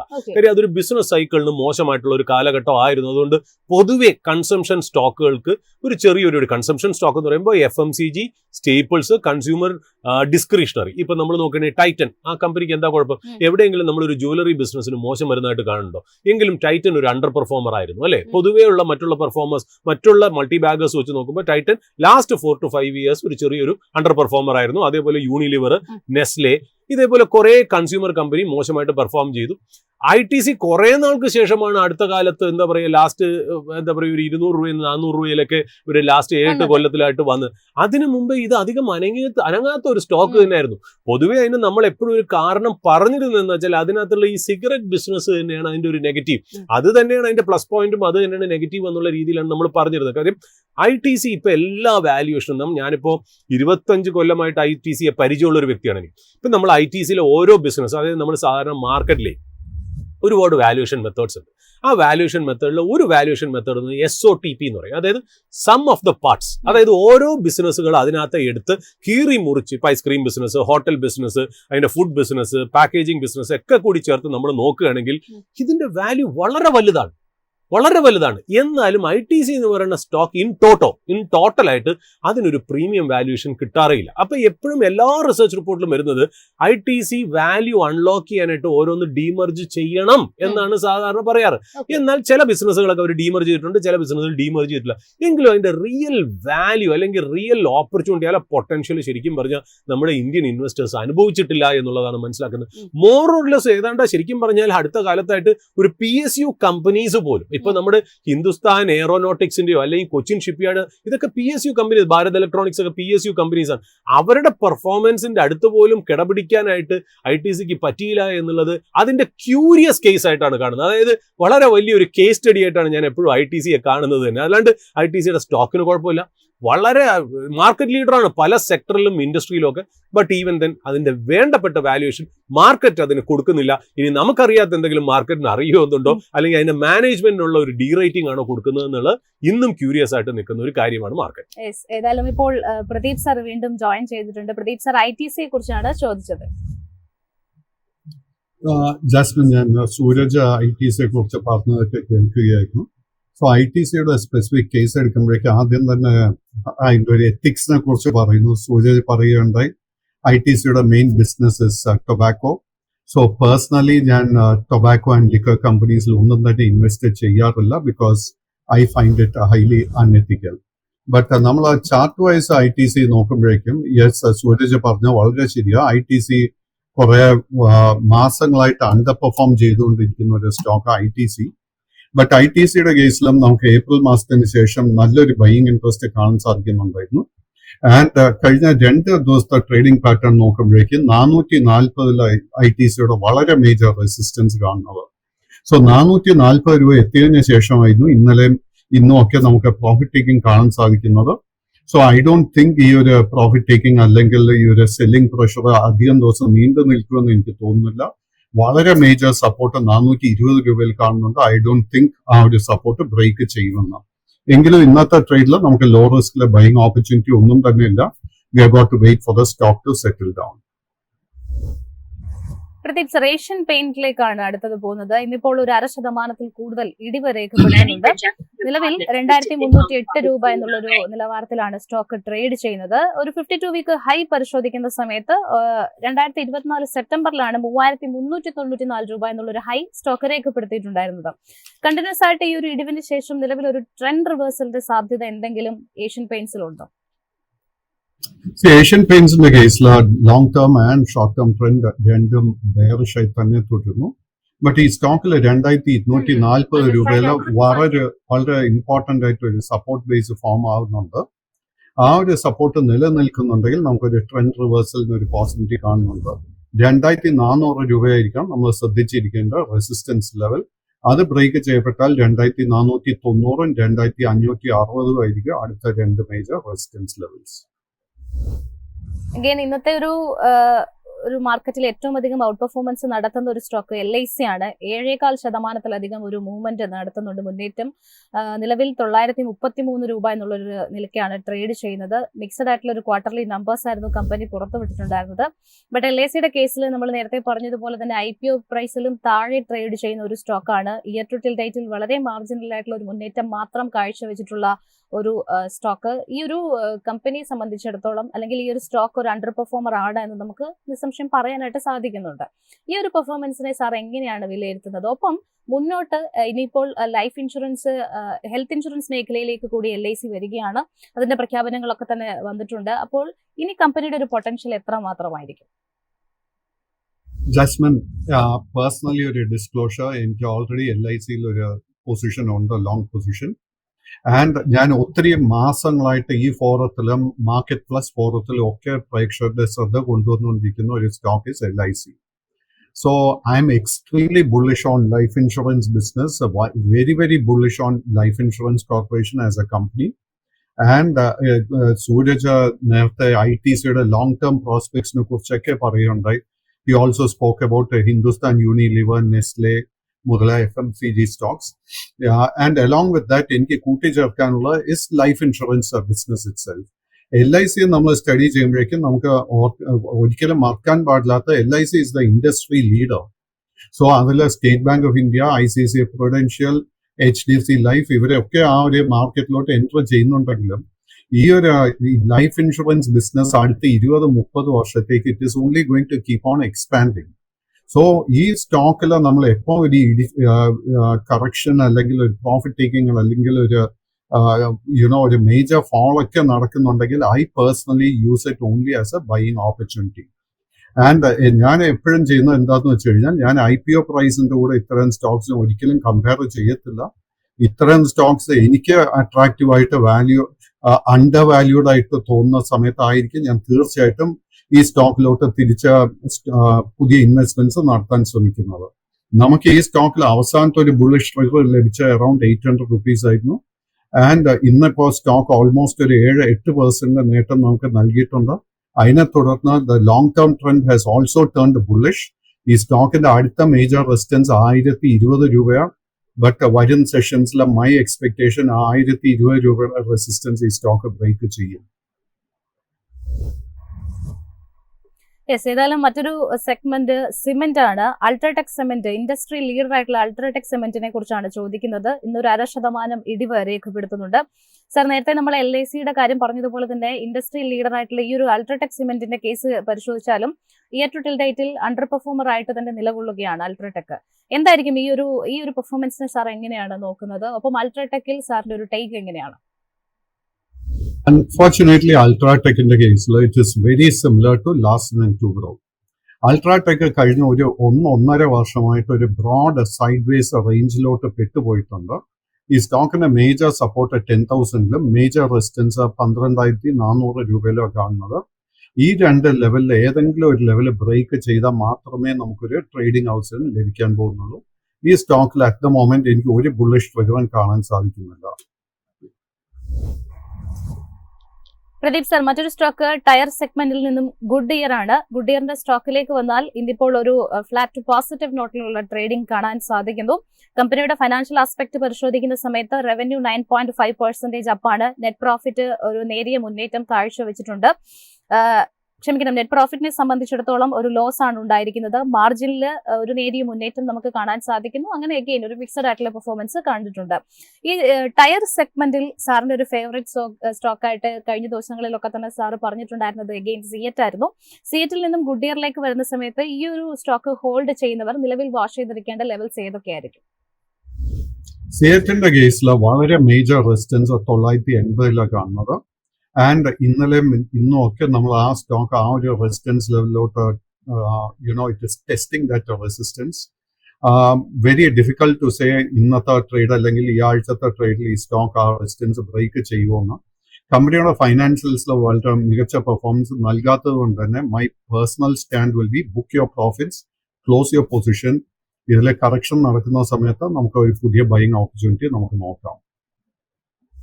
ഗുഡിയറിനെ കുറിച്ചാണ് ഇപ്പോൾ അദ്ദേഹം സംസാരിച്ചത്. സിയറ്റ് എന്നുള്ള ഒരു മിസ്റ്റേക്ക് ആയിരുന്നു. ഗുഡിയറിനെ കുറിച്ചിട്ടാണ് സംസാരിച്ചിട്ടുള്ളത്. ഏതായാലും മറ്റൊരു പ്രധാനപ്പെട്ട സ്റ്റോക്ക് ഇന്നിപ്പോൾ ഭാരത് ഡൈനാമിക്സിലേക്ക് വരികയാണെന്നുണ്ടെങ്കിൽ 3.39% ഒരു ഇടിവ് രേഖപ്പെടുത്തുന്നുണ്ട്. സർ, ക്വാർട്ടർലി നമ്പേഴ്സിന് ശേഷം റവന്യൂയിൽ വലിയൊരു മുന്നേറ്റം കമ്പനി കൊണ്ടുവന്നിട്ടുണ്ട്. നെറ്റ് പ്രോഫിറ്റിലേക്ക് വരികയാണെന്നുണ്ടെങ്കിൽ 6% ഒരു ഇടിവ് രേഖപ്പെടുത്തിയിരിക്കുകയാണ്. ഭാരത് ഡൈനാമിക്സിന്റെ സ്റ്റോക്കിലേക്ക് വന്നു കഴിഞ്ഞാൽ 4% അടുക്കുന്നു ഒരു ഇടിവ് എന്ന് പറയുന്നത്. ഏകദേശം തുടക്കഘട്ടത്തിൽ 6% ഇടിവ് രേഖപ്പെടുത്തിയിട്ടുണ്ടായിരുന്ന സ്റ്റോക്കാണ്. BDLനെ സംബന്ധിച്ചിടത്തോളം ഉള്ള സാറിന്റെ ഒരു ടേക്ക് എങ്ങനെയാണ്? നമ്മളെ BDLനെ ഞാൻ ഒറ്റപ്പെടുത്തി സംസാരിക്കുന്നില്ല. Because I am talking of the entire defence sector. നമുക്കറിയാൻ കഴിഞ്ഞ ഒരു 4-5 ആഴ്ചക്കിടെ ഏറ്റവും അധികം ഔട്ട് പെർഫോമൻസ് നൽകിയിരിക്കുന്ന ഒരു sector the defence sector. And specifically Bharat ഡൈനാമിക്സിന്റെ കേസ് വരുമ്പോഴേക്കും നമ്മൾ മാർച്ച് മാസത്തിലായിരുന്നു ഇതിന്റെ ഒരു മേജർ ബോട്ടം നമുക്ക് 920 രൂപയിൽ കാണുന്നത്. അവിടെ നിന്ന് ഇന്നലെ സ്റ്റോക്ക് നമുക്കൊരു ഓൾ ടൈം ഹൈ ആയിരുന്നു 2000 രൂപയിൽ നൽകിയത്. വിച്ച് ബേസിക്കലി മീൻസ് നമുക്ക് ഓൾമോസ്റ്റ് ഒരു 110% കഴിഞ്ഞ 3 മാസത്തിനിടെ നമുക്ക് നേട്ടം കിട്ടിയിരിക്കുന്നത്. ഈ 3 മാസത്തിനിടെ സ്റ്റോക്കിൽ ഒരു പ്രോഫിറ്റ് ടേക്കിംഗ് നടന്നിട്ടില്ല എന്നുള്ള major factor. So today what we are seeing is the beginning of A profit taking healthy correction. നമ്മുടെ കൈവശം ലോങ് പൊസിഷൻസ് ഉണ്ടെങ്കിൽ നമ്മളും പ്രോഫിറ്റ് ടേക്കിങ്ങിന് വേണ്ടി പ്രിപ്പയർഡ് ആയിരിക്കണം. കറന്റ് ലെവൽസിൽ പുതിയ ലോങ് പൊസിഷൻസ് ഒന്നും തന്നെ അഡ്വൈസ് ചെയ്യുന്നില്ല. കറക്ഷൻ നടക്കുന്ന സമയത്ത് നമ്മൾ ശ്രദ്ധിച്ചിരിക്കേണ്ട മേജർ സപ്പോർട്ട് 1560 മുതൽ 1640 രൂപ വരെ. പ്രദീപ് സാർ, കഴിഞ്ഞ ദിവസങ്ങളിൽ റിസൾട്ട് വന്നിട്ടുണ്ടായിരുന്ന മറ്റൊരു കമ്പനി NMDC ആയിരുന്നു. ഇന്ന് 1.39% ഒരു ഇടിവ് രേഖപ്പെടുത്തുന്നുണ്ട്. NMDCയെ സംബന്ധിച്ചിടത്തോളം പറയുകയാണെങ്കിൽ ലാസ്റ്റ് ഒരു ജൂണിലായിരുന്നു, 2024 ജൂണിൽ 91 rupees വരെ പോയിട്ടുണ്ടായിരുന്ന ഒരു സ്റ്റോക്കാണ്. നിലവിൽ NMDC ട്രേഡ് ചെയ്യുന്നതാകട്ടെ 71 രൂപ എന്നുള്ളൊരു റേഞ്ചിലാണ്. ഈ പെർഫോമൻസിനെ സാർ എങ്ങനെയാണ് വിലയിരുത്തുന്നത്? NMDCയുടെ കേസിൽ again it's caught in a sideways pattern. And 2025 starting മുതൽ 60 രൂപ മുതൽ 72, 75 ഈ ഒരു റേഞ്ചിൽ ആ സ്റ്റോക്ക് ട്രേഡിംഗ് നടത്തി വരുന്നത്. സോ എഗെയിൻ ഈ ഒരു സ്റ്റോക്കിലും കഴിഞ്ഞ 3 ട്രേഡിംഗ് സെഷൻസിൽ നമുക്ക് നേരിയ പ്രോഫിറ്റ് ടേക്കിംഗ് കാണാൻ സാധിക്കുന്നുണ്ട്. നമ്മുടെ കൈവശവും ലോങ് പൊസിഷൻ ഉണ്ടെങ്കിൽ നമ്മൾ പ്രോഫിറ്റ് ടേക്കിങ്ങിന് വേണ്ടി പ്രിപ്പയർഡ് ആയിരിക്കണം. 68 മുതൽ 71 രൂപ വരെ മേജർ സപ്പോർട്ട് കാണുന്നത്. ഇന്നത്തെ ട്രേഡിംഗിൽ വീണ്ടും ഒരു പുതിയ ലോങ് പൊസിഷന് ഓപ്പർച്യൂണിറ്റി കാണുന്നില്ല. പ്രദീപ് സാർ, ലാസ്റ്റ്ലി ITI ലിമിറ്റഡിനെ കുറിച്ചാണ് ചോദിക്കുന്നത്. ഇന്നിപ്പോൾ 7.3% ഒരു മുന്നേറ്റം രേഖപ്പെടുത്തിയിട്ടുണ്ട്. ലാസ്റ്റ് പെർഫോമൻസ് പരിശോധിക്കുമ്പോഴും ഒരു അപ്പർ സർക്യൂട്ടിലായിരുന്നു സ്റ്റോക്ക്. ക്വാർട്ടർലി നമ്പേഴ്സിന്റെ ഒരു ആഫ്റ്റർ എഫക്ട്സ് ആണ് നമുക്ക് ITIയിൽ കാണാൻ സാധിക്കുന്നത്. ITIയിൽ ഈ ഹൈ ലെവൽസിൽ സ്വീകരിക്കേണ്ട സ്റ്റാൻസ് എന്താണ്? ITI ഇന്നലത്തെ ക്ലോസിംഗ് വളരെ സ്ട്രോങ് ആയതിനെ തുടർന്ന് it is broken out of a sideways consolidation pattern. And long term and short term trend രണ്ടും ബുള്ളിഷായി മാറിയിട്ടുണ്ട്. കൈവശം ലോങ് പൊസിഷൻ ഉണ്ടെങ്കിൽ അത് മെയിൻറ്റെയിൻ ചെയ്യാം. ബട്ട് കറന്റ് ലെവൽസിലെ പുതിയ ലോങ് പൊസിഷൻസ് ഒന്നും തന്നെ അഡ്വൈസ് ചെയ്യുന്നില്ല. ഈ സ്റ്റോക്ക് ഫേസ് ചെയ്യുന്ന അടുത്ത മേജർ റെസിസ്റ്റൻസ് 360 മുതൽ 380 രൂപയ്ക്ക് ഇടയ്ക്കായിരിക്കും. Thank you so much Pradeep sir. Thank you Jasmine. Suraksha, നമുക്കേതായാലും ഈ ഒരു സ്പോട്ട്ലൈറ്റ് സ്റ്റോക്കിന്റെ ഒരു ടൈം ആയിരിക്കുകയാണ്. ഇന്ന് നമ്മുടെ പ്രേക്ഷകർക്ക് നമ്മൾ മുന്നിൽ പരിചയപ്പെടുത്തുന്ന അല്ലെങ്കിൽ കൂടുതൽ പൊട്ടൻഷ്യൽസ് അൺവെയിൽ ചെയ്യുന്ന സ്റ്റോക്ക് ഏതാണ്? ഇന്ന് സ്പോട്ട്ലൈറ്റിൽ ഞാൻ ഉദ്ദേശിച്ച ഒരു സ്റ്റോക്ക് എന്ന് വെച്ചാൽ ബോറോസിൽ റിന്യൂവബിൾസ് ആണ്. ഈ ബോറോസിൽ റിന്യൂവബിൾസ് നമുക്ക് മനസ്സിലാവും. ഈ ബോറോസിൽ ഗ്ലാസ് കേട്ടിട്ടുണ്ട്, അല്ലാതെ ഒരുമാതിരി നമ്മൾ ഈ കുക്ക് വെയർ അല്ലെങ്കിൽ ഗ്ലാസ് വെയർസ് ആണ് കൂടുതലും ബോറോസിൽ കമ്പനി ഉണ്ടാക്കുന്നത്. ഇത് കൂടാതെ തന്നെ ലാബ് വെയർ ഉണ്ട്, അതായത് നമ്മുടെ ടെസ്റ്റ് ട്യൂബ്സ്, പിപ്പറ്റ്, ബ്യൂററ്റ്, ഇതൊക്കെ ബോറോസിലിന്റെ ഒരു ഡിവിഷനാണ്. ആ മാനേജ്മെന്റിന്റെ റിന്യൂവബിൾ എനർജി ഡിവിഷനാണ് ബോറോസിൽ റിന്യൂവബിൾസ് എന്ന് പറയുന്നത്. അത് സെപ്പറേറ്റ്ലി മാർക്കറ്റിൽ ലിസ്റ്റഡ് ആണ്. ഈ സ്റ്റോക്ക് സ്പോട്ട്ലൈറ്റിലേക്ക് കൊണ്ടുവരുന്നത് ഒരു അക്കാഡമിക് പർപ്പസിനാണ്. നമ്മൾ എപ്പോഴും അങ്ങനെയാണല്ലോ പറയുന്നത്. ബിഗ് ഓപ്പർച്യൂണിറ്റി ഉള്ള ഒരു സെക്ടറിൽ ബാഡ് ഫണ്ടമെന്റൽസ് ഉള്ള നല്ല ക്വാളിറ്റി മാനേജ്മെന്റ് ഉള്ള ബിസിനസ്, അതാണ് ഇതിന്റെ രസം എന്ന് പറഞ്ഞാൽ. അതായത് ആ സെക്ടർ ഗംഭീര ഓപ്പർച്യൂണിറ്റിയാണ്, എന്നാൽ ഈ കമ്പനിയുടെ ഫണ്ടമെന്റൽസ് അത്രയ്ക്ക് ഫേവറബിൾ അല്ല. അത് എന്തുകൊണ്ട്? ആ ഇൻഡസ്ട്രിയുടെ ഡൈനാമിക്സ് കൊണ്ടാട്ടോ, അല്ലാണ്ട് വേറെ ഒന്നുമല്ല. എന്നാൽ നല്ലൊരു മാനേജ്മെന്റ് ആണ്. കെംക എന്ന് പറയുന്ന മാനേജ്മെന്റ് നല്ലൊരു മാനേജ്മെന്റ് തന്നെയാണ്. ഈ കമ്പനി സ്പെഷ്യലൈസ് ചെയ്യണമെന്നറിയാം. നമ്മൾ ഈ സോളാർ പാനലുകൾ കാണാറില്ലേ? ഈ സോളാർ പാനലുകളിലൊക്കെ ആ സിലിക്കോൺ വേഫേഴ്സിന്റെ മുകളിൽ ഒരു ഗ്ലാസ് ഉണ്ട്. ഈ ഗ്ലാസ് മാനുഫാക്ചർ ചെയ്യുന്ന ഇന്ത്യയിലെ ഓൺലി സ്പെഷ്യലൈസ്ഡ് ഗ്ലാസ് മാനുഫാക്ചറിങ് കമ്പനിയാണ് ബോറോസിൽ റിന്യൂവബിൾസ് എന്ന് പറയുന്നത്. അതാണ് ഈ കമ്പനിയുടെ പ്രത്യേകത. അതായത് India's first and only manufacture of solar glass, specialising in low iron textured glass. അതായത് ലോ അയൺ, അതാണ് എഫിഷ്യൻസി കൂടുതലായിട്ടുള്ള ഒരു ഗ്ലാസ് എന്ന് പറയും. അതാണ് ഈ സോളാർ പാനലുകളിലൊക്കെ യൂസ് ചെയ്യുന്നത്. അതാണ് ഈ കമ്പനി ചെയ്യുന്നത്. അതായത് ഫോട്ടോ വോൾട്ടായിക് സെൽസിന് യൂസ് ചെയ്യുന്ന ഗ്ലാസ് ആണ് ഇവർ ചെയ്യാന്ന് പറഞ്ഞാൽ പാർട്ട് ഓഫ് ബോറോസിൽ ഗ്രൂപ്പ്. നമ്മൾ പറഞ്ഞു സ്പെഷ്യലൈസ്ഡ് സോളാർ ഗ്ലാസ് ആണെന്നും പറഞ്ഞു. പല ടൈപ്പിലുള്ള ഗ്ലാസ് ഇവരുണ്ടാക്കുന്നുണ്ട്. അതിന് ഓരോ പേരും ഉണ്ട് പ്രോഡക്റ്റിന്. സെലീൻ എന്ന് പറയുന്നത് ആന്റി ഗ്ലെയർ, അതായത് ഗ്ലെയർ കുറഞ്ഞിട്ടുള്ള സോളാർ ഗ്ലാസുകളാണ്. ശക്തി എന്ന് പറഞ്ഞ ഹൈ എഫിഷ്യൻസി ഗ്ലാസ് ഉള്ളതുണ്ട്. പിന്നെ അതുകൂടാതെ നോസ്ബേറ എന്ന് പറഞ്ഞാൽ ആന്റിമണി ഫ്രീ. ഈ ആന്റിമണി ഫ്രീ എന്ന് പറയുമ്പോൾ ഹസാഡസ് ആയിട്ടുള്ള ഒരു മെറ്റീരിയൽ അല്ല. അതാണ് ആന്റിമണി ഫ്രീ എന്ന് പറയുന്ന സോളാർ ഗ്ലാസിന്റെ പ്രത്യേകത. പിന്നെ അതുകൂടാതെ ആന്റി റിഫ്ലക്റ്റീവ് സോളാർ ഗ്ലാസ്. ഇങ്ങനെ പല ലെവലിലുള്ള ഗ്ലാസുകളാണ് അവർ ഉണ്ടാക്കുന്നത്. മെയിൻലി നമുക്ക് ഒരൊറ്റ വാക്കിൽ പറയാം, സോളാർ ഗ്ലാസ് പാനൽസ് ഉണ്ടാക്കുന്ന ഒരു കമ്പനിയാണ് ഇത്. ബാറോച്ച്, ഗുജറാത്തിൽ ഇവർക്ക് നല്ലൊരു ബ്യൂട്ടിഫുൾ മാനുഫാക്ചറിങ് ഫെസിലിറ്റി ഉണ്ടെന്നുള്ളതാണ്. ഏതാണ്ട് 10,000 ടൺസ് പെർ ഡേയുടെ ഒരു കപ്പാസിറ്റിയാണ് അവർ ഉണ്ടാക്കുന്നത്. ദാറ്റ് ഈസ് ഈക്വലൻ ടു ഏതാണ്ട് 6.5 ഗിഗാവാട്ട്സ് ഓഫ് പവർ പെർ ആനം എന്നുള്ള രീതിയിലേക്കാണ് അവർ ഉണ്ടാക്കുന്നത്. ഇതിന്റെ പേര് ഇതൊരു ഗ്ലോബൽ ഫുഡ് പ്രിന്റ് ഉള്ള കമ്പനി ആയിട്ട് ഇവരൊരു സബ്സിഡറി ജർമ്മനിയിലൊക്കെ ഓപ്പറേറ്റ് ചെയ്യുന്നുണ്ട്. ഇടയ്ക്ക് കുറച്ച് നാൾ അത് ഷട്ട് ഡൗൺ ചെയ്ത് വെച്ചിരുന്നു അതിന്റെ ഓപ്പറേഷൻസ്. കാര്യം ഇതിന്റെ വയബിലിറ്റി കുറവിട്ട് വളരെ ഇന്നോവേറ്റീവ് കമ്പനിയാണ്. അതായത് വേൾഡിലെ തന്നെ first fully tempered 2mm glass ഇവരാണ് ഉണ്ടാക്കിയത്. അതാണ് ആ ബോറോസിലിന്റെ ക്രെഡിബിലിറ്റി എന്ന് പറയുന്നത്. അതുമല്ല, ലോവസ്റ്റ് അയൺ കണ്ടന്റ് ഉള്ള സോളാർ ഗ്ലാസ് ഉണ്ടാക്കിയ കമ്പനി എന്നുള്ള പ്രത്യേകതയും കൂടെ ബോറോസിലുണ്ട് വേൾഡ് വൈഡ് ആയിട്ട്. ബട്ട് ഈവൻ തന്നെ ഈ ബിസിനസ് ഡൈനാമിക്സ് ഇവരെ ഒരുപാട് ഹെൽപ്പ് ചെയ്തില്ല. ഇന്ത്യയിൽ തന്നെ 20% മാർക്കറ്റ് ഷെയർ ഉള്ള ഒരു കമ്പനിയാണ് ബോറോസിൽ ഗ്ലാസ് എന്ന് പറയുന്നത്.